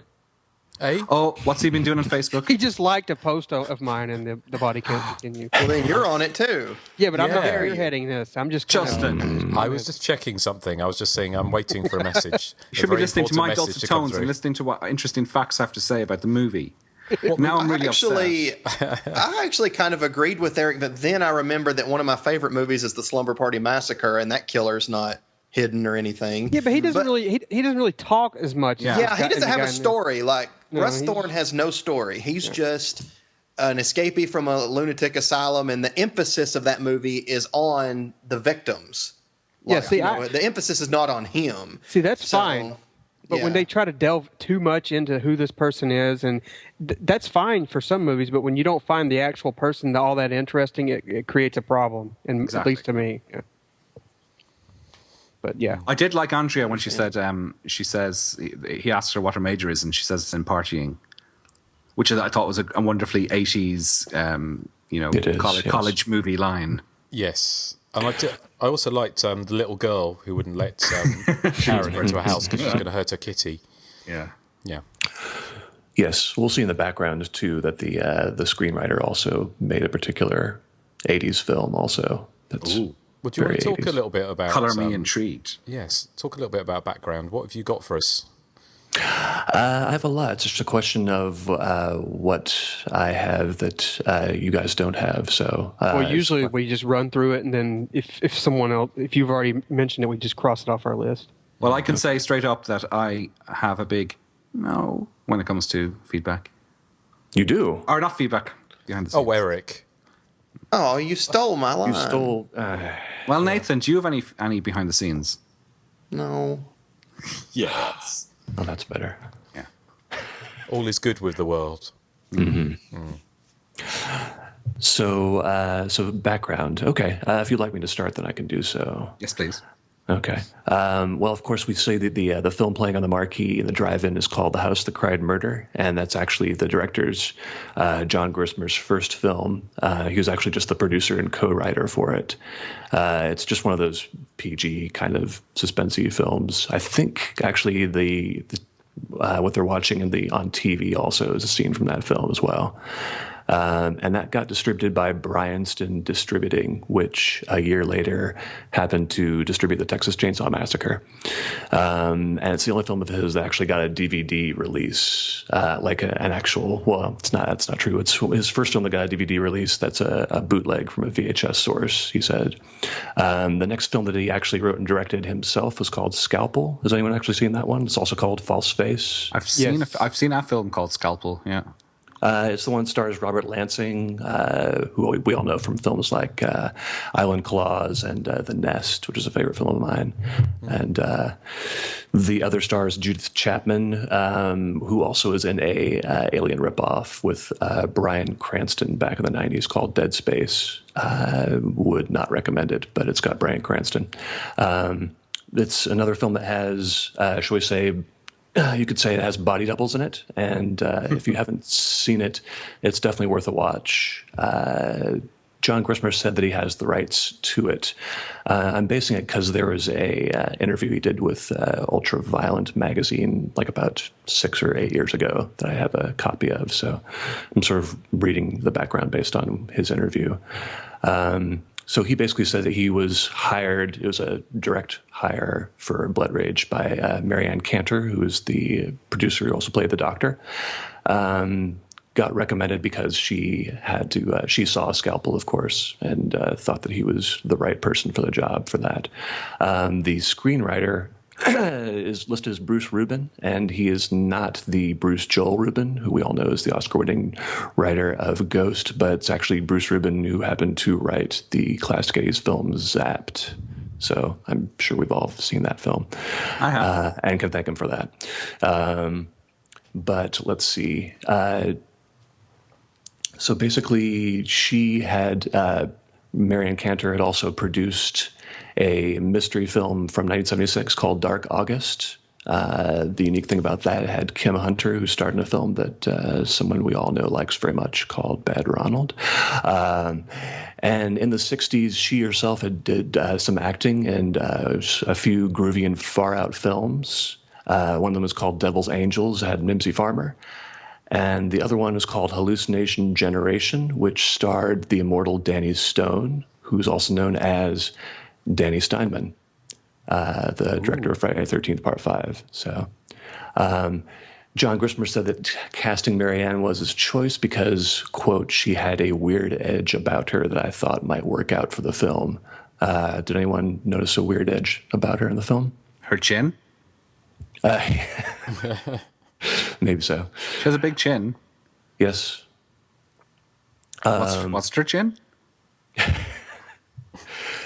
So, according to Mr. Grissmer, it was about a 28-day shoot, and he said his film was a straightforward slasher, and he claims it was not a tongue-in-cheek film, which I don't know if I necessarily believe. And it was shot in Jacksonville, Florida. They used the Midway Drive-In, which got demolished in 1986. Looked like a nice drive-in. In post, they shot some more at the Route 35 Drive-In in Hazlitt, New Jersey, which closed later on. And Louise Lasser had just filmed Crime Wave before she got cast in this film. And as we all know that Ted Raimi was also in that film as well, and we saw him briefly in the drive-in scene as the condom salesman. Definitely not dressed like a 70s condom salesman. Were they lubricated rubbers? They were. That's okay, 'cause I wasn't going to pay for them if they weren't. I asked for lubricated rubbers. Apparently, he said, Mr. Grissmer, that they were also looking closely at The Evil Dead before they started shooting the film as well. He said that they were trying to get to use a cameraman from The Evil Dead to be the cinematographer, but it didn't work out. They ended up using the cinematographer Richard E. Brooks, who also was the cinematographer behind Dark August, but also cinematographer behind the concert for Bangladesh. I don't know if anyone ever saw that. That was a George Harrison benefit concert from the 70s. It's a very good one.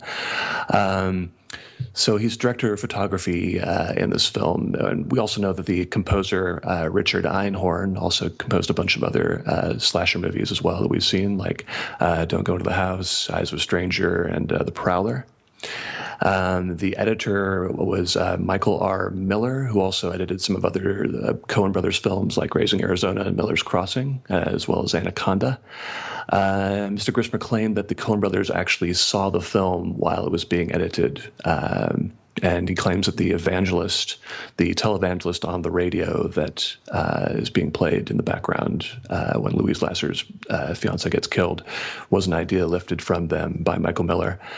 He claimed that Ted Raimi did the voice, but the end credits say it was Doug Weiser, who plays the pot-smoking hospital worker who gets killed in the machete. There are many people in various tech jobs, like Key Grip, Best Boy, and the like, who also did similar jobs for that film Silent Madness. I'm not sure which film was shot first. Justin probably wouldn't have a better guess as to which film was shot first. It would be Blood Rage, because Blood Rage was originally shot in 83, and I think Silent Madness was originally shot in 84, but not released till 87. But they were both released in 87, I think. Yeah. Okay, so I'll let Justin tell Eric what the very tenuous connection between Blood Rage and Dirty Dancing is. Oh yeah, what is it? Would you like to? I'll let Justin tell, because I think I might know what it is. And if it's not, then there might be two connections. So, and of course, he used real-life twin actors playing the opening scene as well. One of the reasons, at least Mr. Grissmer claimed that there was a late release of the film is that there was a particular deal that they had lined up with New Line Cinema, apparently, that was going to go through, but Marianne Cantor, the producer, passed on the deal, thinking that she could do better. Film Concept Group were the one that released it back in '87, and they're the ones that also distributed Barrel Ground. Mr. Grissmer didn't think there was much of a distribution that it got. When he finally saw it, he saw it in Tallahassee, Florida, and he noted that there were no one sheets up for it in that theater. And they're the ones that are responsible for the theatrical version, I believe, as well. But Justin probably could clarify that with me. It started out when they started shooting it. Mr. Grissmer claims there wasn't really a title until well into the shooting of the film, and then it was called Complex, and then Blood Rage. As far as some of the actors, Mark Soper apparently was cast because he has seen in The World According to Garp. Has anyone seen that film recently? Yes, recently. Not recently, but not I've seen recently. it. No. Yeah, he was the student of Garp's wife that has an affair with. If I remember, there's like a scene involving a parked car, fellatio, and then a rear end collision. Is that correct? Yes. Yeah, that's right. Yes. That's The World According to Garp. Fellatio and rear end collisions. That sounds like a typical Friday night. Eric, that's exactly what I'm going to be doing later. Yes, I know. Sorry? That's exactly what I'm going to be doing later. I thought so. As far as other actors, not many of them else had other credits. One of them, Jane Benson, who played the woman with the very large hair and leopard skin outfit. She's probably the only person in the cast who is a Clio winning actor. If you know what a Clio award is, that's awards for commercials. So I guess she won like Best Actress in a Commercial, which is pretty exciting. But she was also a soap opera star on Edge of Night, which I think was a soap opera in the 80s, if I remember correctly. I was pretty shy about asking the few people that I knew were on Facebook about their experience on the set. I think Mark Soper is on Facebook. I think Marianne Cantor might be on Facebook as well. I was able to find out online that one of the actors did end up talking later on about his experience in the movie. He's the guy, Chad Montgomery, who played one of the kids with that were in the pool scene. I guess his name's Rick. He actually is also the actor Chad Brown. who also had a few credits, like say in like Basket Case 2. But he is also, or was also, a professional poker player. And I stumbled upon a blog of his talking about his experience when he was an actor and when he was on Blood Rage. He basically tells a story, apparently, that at one point Marianne, the producer, and John were having not doing well. They were basically there's conflicts between those two to the point where John apparently quit for a little while and Marianne took over as a director. And of course, this is a tale that he tells while he wasn't on the set, but he had heard that Marianne and Louise had gotten into a big argument, and that Louise grabbed Marianne by the neck and started banging her head against the wall, and that led to Marianne like apologizing to John and continuing the shoot. Apparently, I'll send this article to you guys if you care to hear any more information about his experience. Yeah. So I'm saying he was Chad Brown because he also just passed away apparently a month ago as well. So that's about all the information I have. I think John Grissmer, that was his last film. He basically took up playwriting. He had like a degree in playwriting in college, and I think he's written like at least one novel. And he's also written one musical about the invention of basketball. For all of you who have been craving a musical about the invention of basketball, then just so you know, it's out there. So, and I think Marianne Cantor has written a few novels as well. So that's all the background I have right now. Excellent. Well, thank you. I got one thing. I think he touched on everything except for this. This movie's it's often kind of confused with another movie called Blood Rage from 1979 that's also known as Never Pick Up a Stranger. When people go searching for it, they often get that title instead, but they're two different films. And actually, when you look for this Blood Rage on IMDb, it gives you the video sleeve of the 1979 Blood Rage. Right, yeah. Mm-hmm. Oh, that's right, yeah. Directed by Joe Zito, director of Friday the 13th and Part 4 and The Prowler. Yes, many different degrees of separation. Well, thank you, Kieran. That's really, really interesting and certainly better than Erik did.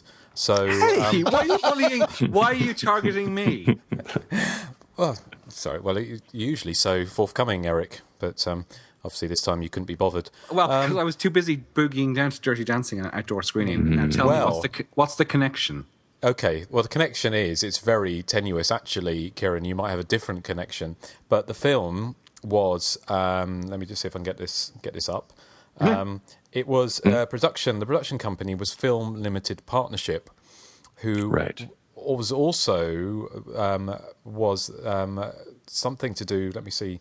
Where are we? With Dirty Dancing, it was in association. It was made in association with Great American Films Limited Partnership. So basically, there's a very tenuous link. They weren't the same company, but when I was looking up Films Limited Partnership, Dirty Dancing popped up, and I think it's actually a different company. So it's very tenuous and very poor link. But I thought it is incredibly poor, and your research is really shoddy. Well, that's not all my research. I think Eric's just very disappointed right now. I'm disappointed. I was expecting something like Patrick Swayze as a cameo that none of us knew about. Yeah, I'm sorry, that was rubbish. But having said that, Kieran, was that the link? No, mine is a little less tenuous, but still very tenuous. That wouldn't be difficult. Justin, you might as well just said that Dirty Dancing and Blood Rage are both films. Well, at least I said something, Erik. Ooh. Sorry, Kieran. Oh, it's okay. The immortal Alice Katz, who did the wardrobe in Blood Rage, apparently was the set production assistant on Dirty Dancing. Oh, you see, that's a proper connection, Justin. Well, fair enough, Erik, but that's not the only thing I've got. That was just the very poor, tenuous thing. But I do have a few bits that Kieran hasn't covered. I think the question, there's still a question about when this was made. It seems like the common consensus that it was made in 1983. Because it's, I think part of the production company, the other production company involved, it was a 1980 or an 83 picture, but on the film itself, it's actually got the copyright at the bottom of 1984. Right. So I think the likelihood is the film looks like it was made in the fall or the winter, probably, of 83. And one of the reasons potentially I think that was that I don't know if you caught it, but the hospital orderly sings a version of Maniac. Yes. Yes. The Michael Sembello song, which is in Flashdance, which was released in the song was released in June 1983, and he sings He's a Lunatic, which is a kind of a riff on that. So it would. Do you want to hear an interesting fact about that song? The guy who sits opposite me at work released that as a single, a cover version of that in the year 2000 in Ireland, and became Ireland's highest-selling single ever. Really? There you go. And now he's working with you. Yep. From one extreme to another. So, all downhill from that. Yes. Well, so basically, I think, Kieran, would you say that's probably likely the film was shot in the fall winter of 83? That makes sense. They would have had to have seen, or it would have had to have been at least after that song was released. Yeah. So I think that's kind of the likelihood. So the other couple of things is that I think you mentioned the film had a previous title of Complex. You said that, didn't you? I think. Yes, I did. Yeah. Apparently, the working title was actually Slasher. Was what it was filmed under. There was also a couple of other AKAs apart from Blood Rage and Nightmare at Shadow Woods, and that was Twins and Bloodbath. So neither of them particularly interesting or exciting, but there you go. Just having a look, I think that's pretty much everything I've got. I looked up the Copyright Office to see if I could find when the film was actually made. That's where I got the extra titles from. It says title Blood Rage, formerly Slasher, Twins and Bloodbath. But it was the film itself was recorded, was entered into the as Nightmare in Shadow Woods in October 1986. What else have we got? I think that's pretty much it. Apart from the nicely tie in perhaps with a film we might be covering fairly soon, was when the film was released as Nightmare at Shadow Woods in 1987, and its tagline was something like not all evil is on Elm Street, which that's right. Which was kind of curious because I don't know if I've never seen a poster for this film under Nightmare at Shadow Woods. I've never found one. I don't know if anyone else has ever seen anything. The only thing I've ever seen was a newspaper ad, and it has a gravestone with a grinning skull, kind of Grim Reaper, hanging above it. And it kind of reminded me of the way that when they released Mortuary, the great Christopher George slasher movie, that when they released that, the image on the cover, on the poster and on the video art was a hand coming out of the grave, and basically they were almost distancing themselves from it being a straight-ahead slasher movie. And I got an impression with Nightmare at Shadow Woods, and obviously Shadow Woods is the apartment complex of the title, is that when they released it with that artwork, it made it look, and also with the Elm Street tagline, it was trying to paint it as a more supernatural or a more of an Elm Street style slasher, even though it predated Freddy and Elm Street. So has anyone ever seen any artwork for that release? I saw that as well. Yeah. Made me also think afterwards, when I was reading about how they had a deal with New Line, that they were trying to still like court New Line almost. No, I think you're probably right. I haven't either. I saw. I could be wrong, but I was researching something a few months ago, and they had a Nightmare at Shadow Woods. Like it was a double bill with. I want to say, it might have been something like The Prowler in like '83 on some kind of double bill at like a drive-in. I just don't remember if it was the Prowler or not, but I do remember seeing the Nightmare at Shadow Woods, and the tagline was something similar to what Justin had just said. Mm-hmm. I mean, I think the only other thing that I've got is I think you touched on Ed French, who did the special effects, and it was just you may have already said this, Kieran, but he's notable his credits, which I think he's still working today. Mm-hmm. He worked on Nightmare, aka Nightmares in a Damaged Brain, which are obviously very famous for its gore effects as well. He also did work on Sleepaway Camp and Amityville 2. So, was there still controversy for Nightmare about claiming? Didn't the director claim that Tom Savini did the effects, and Tom Savini said no, and there was something about that? Yes. Well, Tom Savini actually went on the set, and there's photos of him showing the kids who chops off the woman's head with the axe how to, positioning, what position to hold it. But he claims that he just went on as an advisor, and then they thought it would be. It would be a good sell to put his name on the poster, but he said he didn't do any of the special effects. He just went on and a day or an hour or two and advised them. Justin, you were asking about the Nightmare at Shadow Woods artwork. I found something on Google Images. It shows whom I'm assuming is Mark Soper. It looks like he's in a bathtub or at the edge of a swimming pool, and his hand is like grasping the edge, and there's like blood underneath, and there's big purple letters that says Nightmare at Shadow Woods. If you just go to Google Images and type in, I just typed in Nightmare at Shadow Woods newspaper because I was trying to find that newspaper article, but there's a small image of it looks like it might be part of a poster if you want to see that. Okay. Just don't type in furries. Yeah. No. Well, I'm sure Erik will. That'd be Erik. Yeah, that'd be Erik. I'm just having a look now. It's thrilling. Well, actually, it's kind of when you do that, it comes up with the poster that I was talking about. Oh, yeah, I see the one I'm you looking mean. at that one now. Yeah. Okay. You see the one I'm talking about? Yeah, I do. Yeah. Yeah. I wonder if that's on a poster, if that's some kind of advert. I don't know, but it's kind of interesting looking. Yeah. It's on Forgotten Films. Popretrorama.com. Okay, that was interesting. Yeah, that probably was part of a poster, wasn't it, or maybe a VHS release? Because I think Blood Rage, ironically, the film came out on Prism, didn't it? Yeah, it says the more accurate artwork for a home video release. So I don't know who released it, but it doesn't say. But it's a VHS release. Right. Okay. Well, no, that's a kind of interesting background. So thank you very much to Kieran, and nothing to Erik. Well, I've got my joke of the day. Oh, have you? Oh, yes. Yeah. Well, here's your chance to. Here's my chance to redeem myself. We better laugh. It's an absolute blistering one today. Okay, go for it. The original script of the movie made Terry look like a real smooth operator.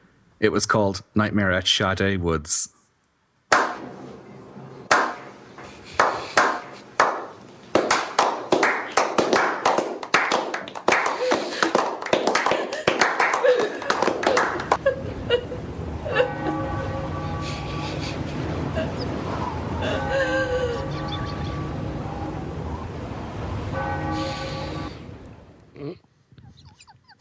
Nightmare at Shadow Woods.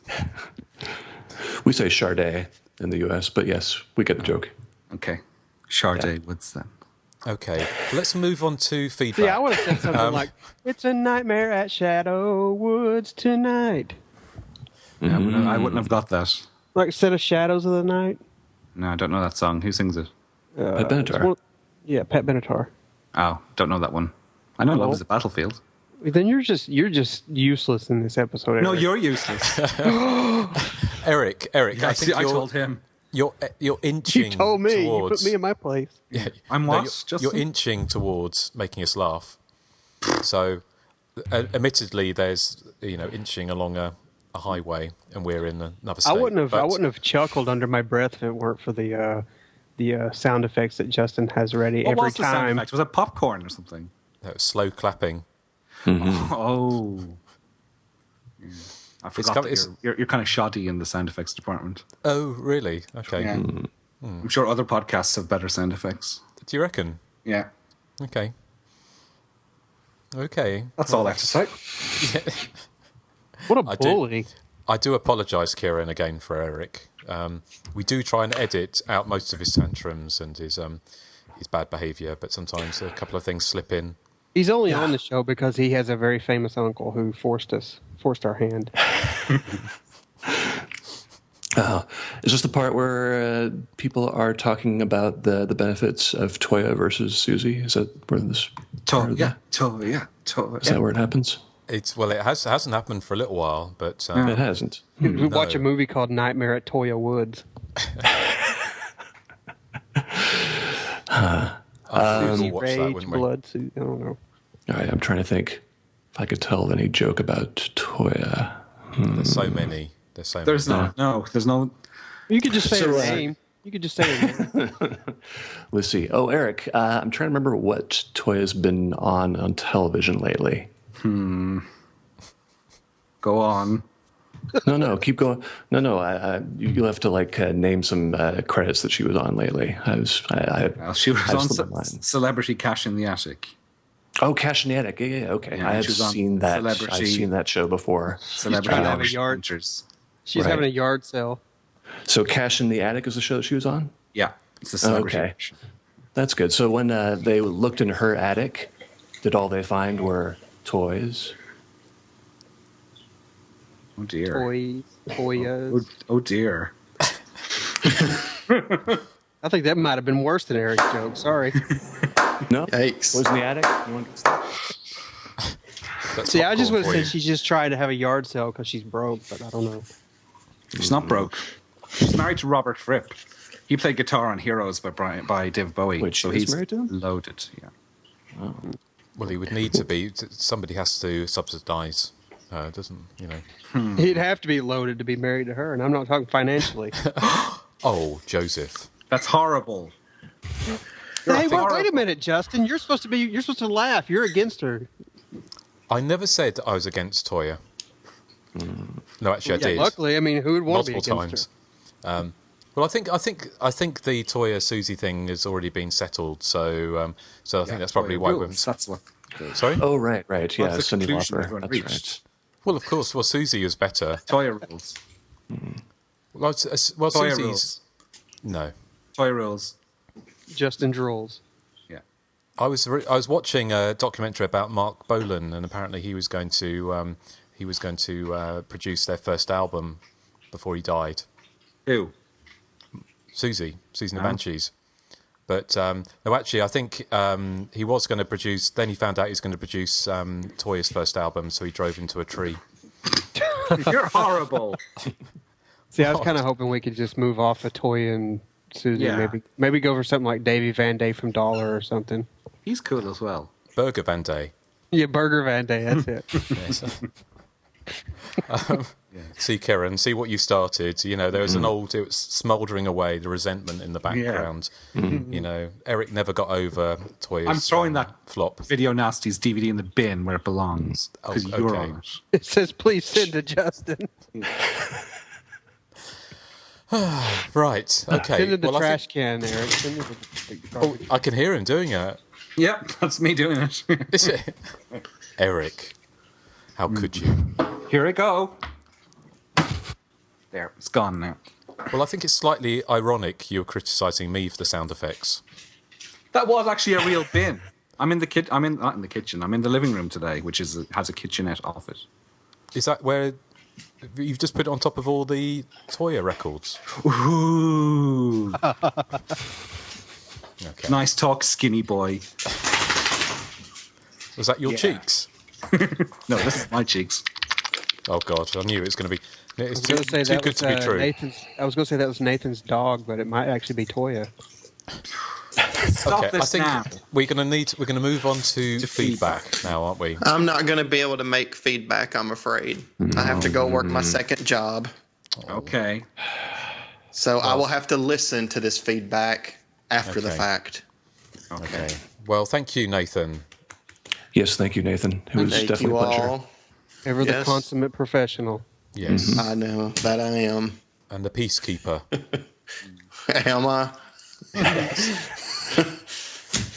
Well, you guys have a good rest of the episode, and I will be back for Eric's pick. Okay. Yes, which I'll be announcing shortly. Ooh, the excitement. Oh, okay. Awesome. All right. Well, take care. See ya. Sorry, Nathan. We'll see you later. Bye-bye. Okay. God, thank God he's gone.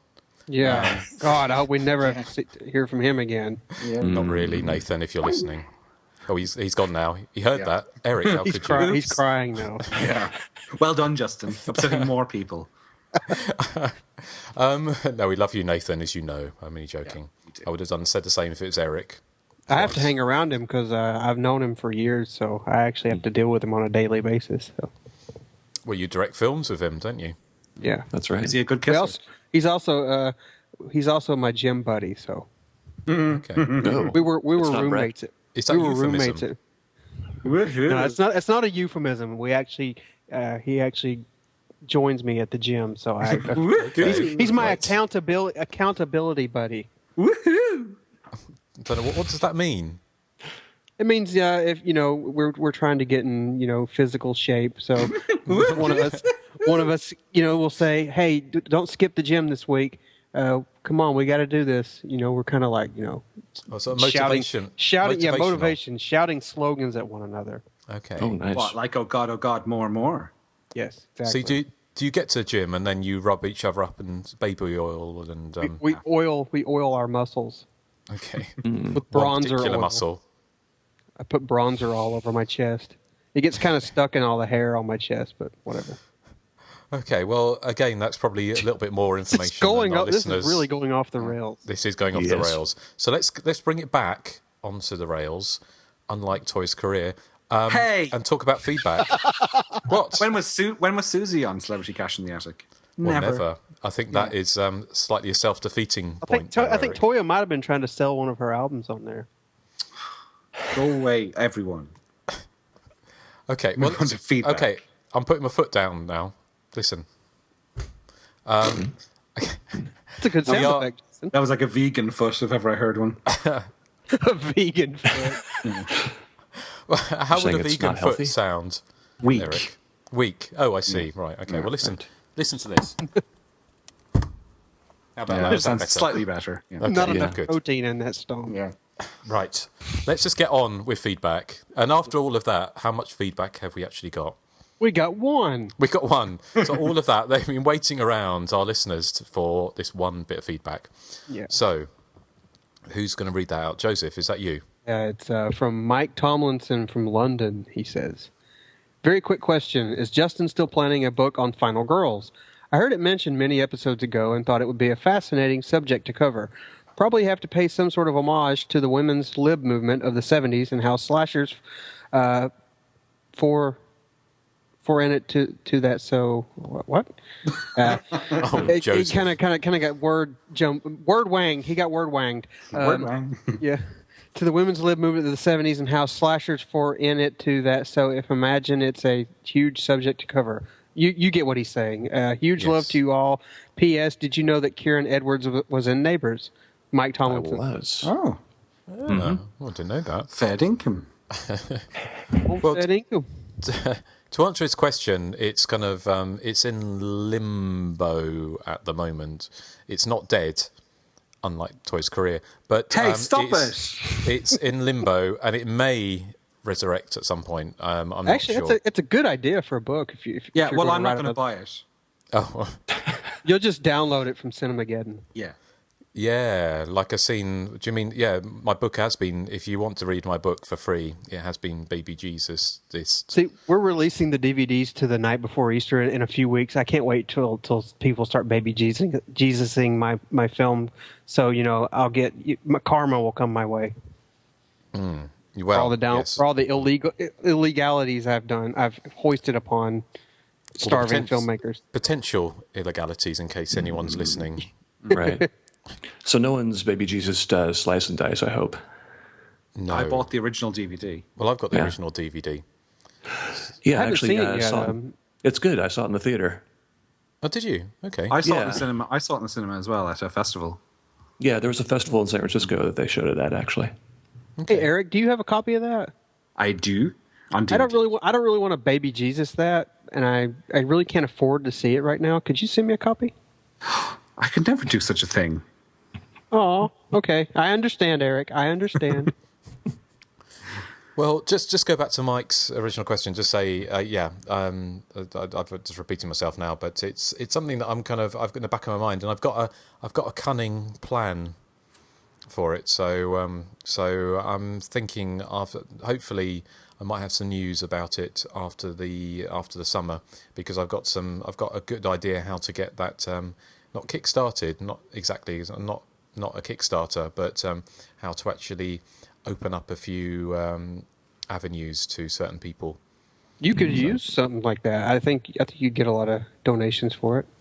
Well, it's basically I'm trying to get in contact with the people who put out my first book to see if they wanted an expanded version, an ebook, because that's what I was looking to do, because obviously it wouldn't be that much work for me, and I've got a lot more written that wasn't used in the book. And so you're looking for like you were talking about like Kickstarter for the Teenage Wasteland. I thought you meant like you were thinking about starting a Kickstarter for the Final Girl idea. No, I think if you did, you'd probably get a lot of interest for that. I think to be honest, it was a poor choice of word, because I wasn't looking. I meant kickstarting a chain of events rather than raising money. Oh, right.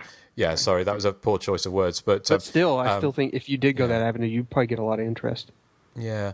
Well, I mean, the idea I've got actually was to write it to do it for free, and to give the money that I made from it to a couple or two or three people who would be very useful to have in the book and couldn't do the book without them.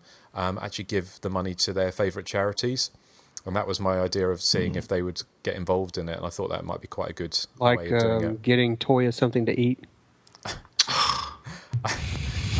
Well, Toy wouldn't be in the book. Don't dignify him with an answer. Sorry. But anyway, I said too much. But we'll see what happens. We'll see what happens. But yeah. So is that all the feedback? I guess it is. Isn't That's all the feedback we have for this week. Right. Well, Erik, I think you've got a choice coming up next, haven't you? And we've already touched upon it, haven't we? We have, because on the last episode we did 1982 and what was it? Madman. Madman, yeah. Today was 83, which was Blood Rage. Next time we're going to be doing a 1984 movie. Now we've mentioned this, I think, occasionally, but I'm still intrigued to know what you guys really think of it. We've done some Friday the 13th, we've done some Halloweens, but we've yet to cover A Nightmare on Elm Street or any of its sequels. So we're doing the original 1984 movie next time on the show. Yes, which will be interesting. Will be good. Yeah. Yep. And Kieran, what would your thoughts be on Nightmare on Elm Street? It's all right. I'm fine with it. Okay. No, I like it a lot. I actually like Dream Warriors a little bit more than the first one. Interesting. And I actually still like A New Nightmare an awful lot as well.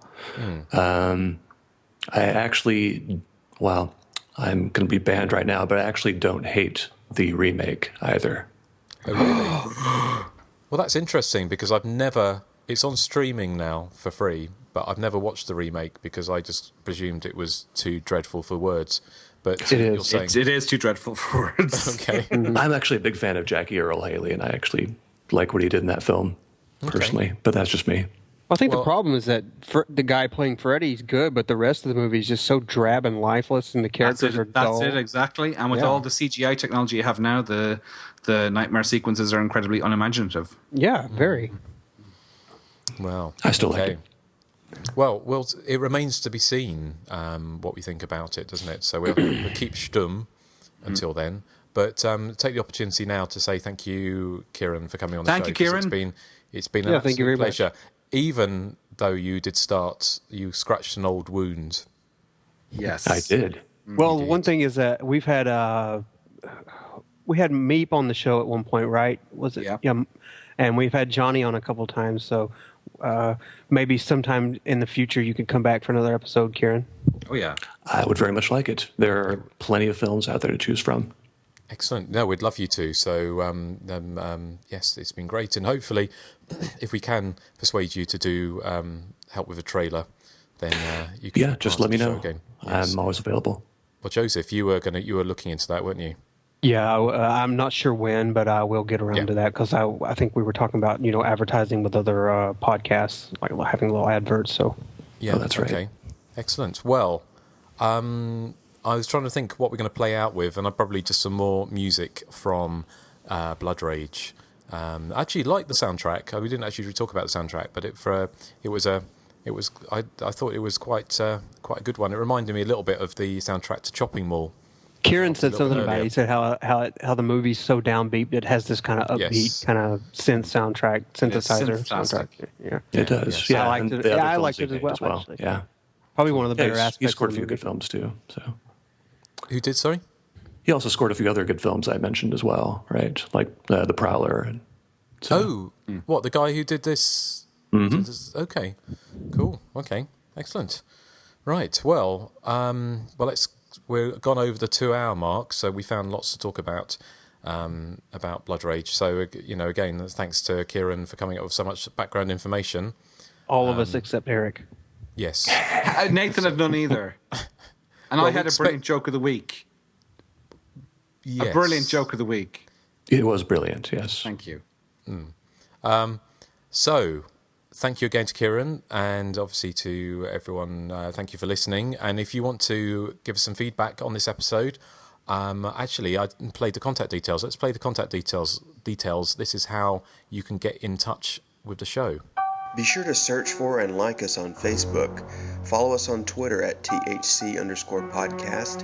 Our voicemail is 858-233-9281. And you can email us directly at the.hysteria.continues@gmail.com. Yes, kind of an end of an era. This is kind of an end of an era. This is the very last listener pick for the night before Easter, so no more of those. Yeah. Yes. Yeah. So thank you, one and all, for picking and helping to support the Night Before Easter getting made. Mm-hmm. And we'll be back on Elm Street next time. So I was going to say, but that's the wrong thing completely. Yes. Yeah. You could say, Rick, you little meatball. That's getting ahead of ourselves. That's the Dream Master part 4. Yes. Well, I'm sure we're all looking forward to going to part 2, aren't we? Yeah, when there's a Jesse on the phone. Yes. All right then. Well, thanks ever so much for listening, and say goodbye to the good folks. No, I'm gonna say bye in my normal voice, but I'm also gonna say bye for Nathan. So bye and bye, y'all. That does sound uncannily like Nathan. Bye. Bye. All right. Goodbye.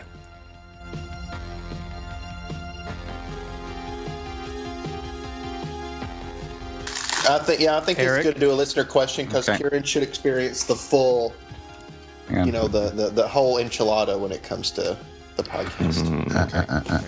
So he can get firsthand knowledge of how Erik bullies Justin and I. What? Yes.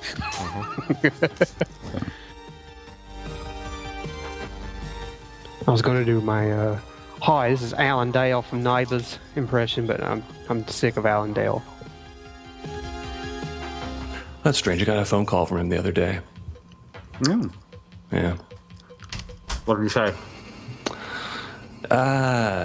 He told me to stop talking about houseboat horror. Well, let's make love. You haven't joined the queue.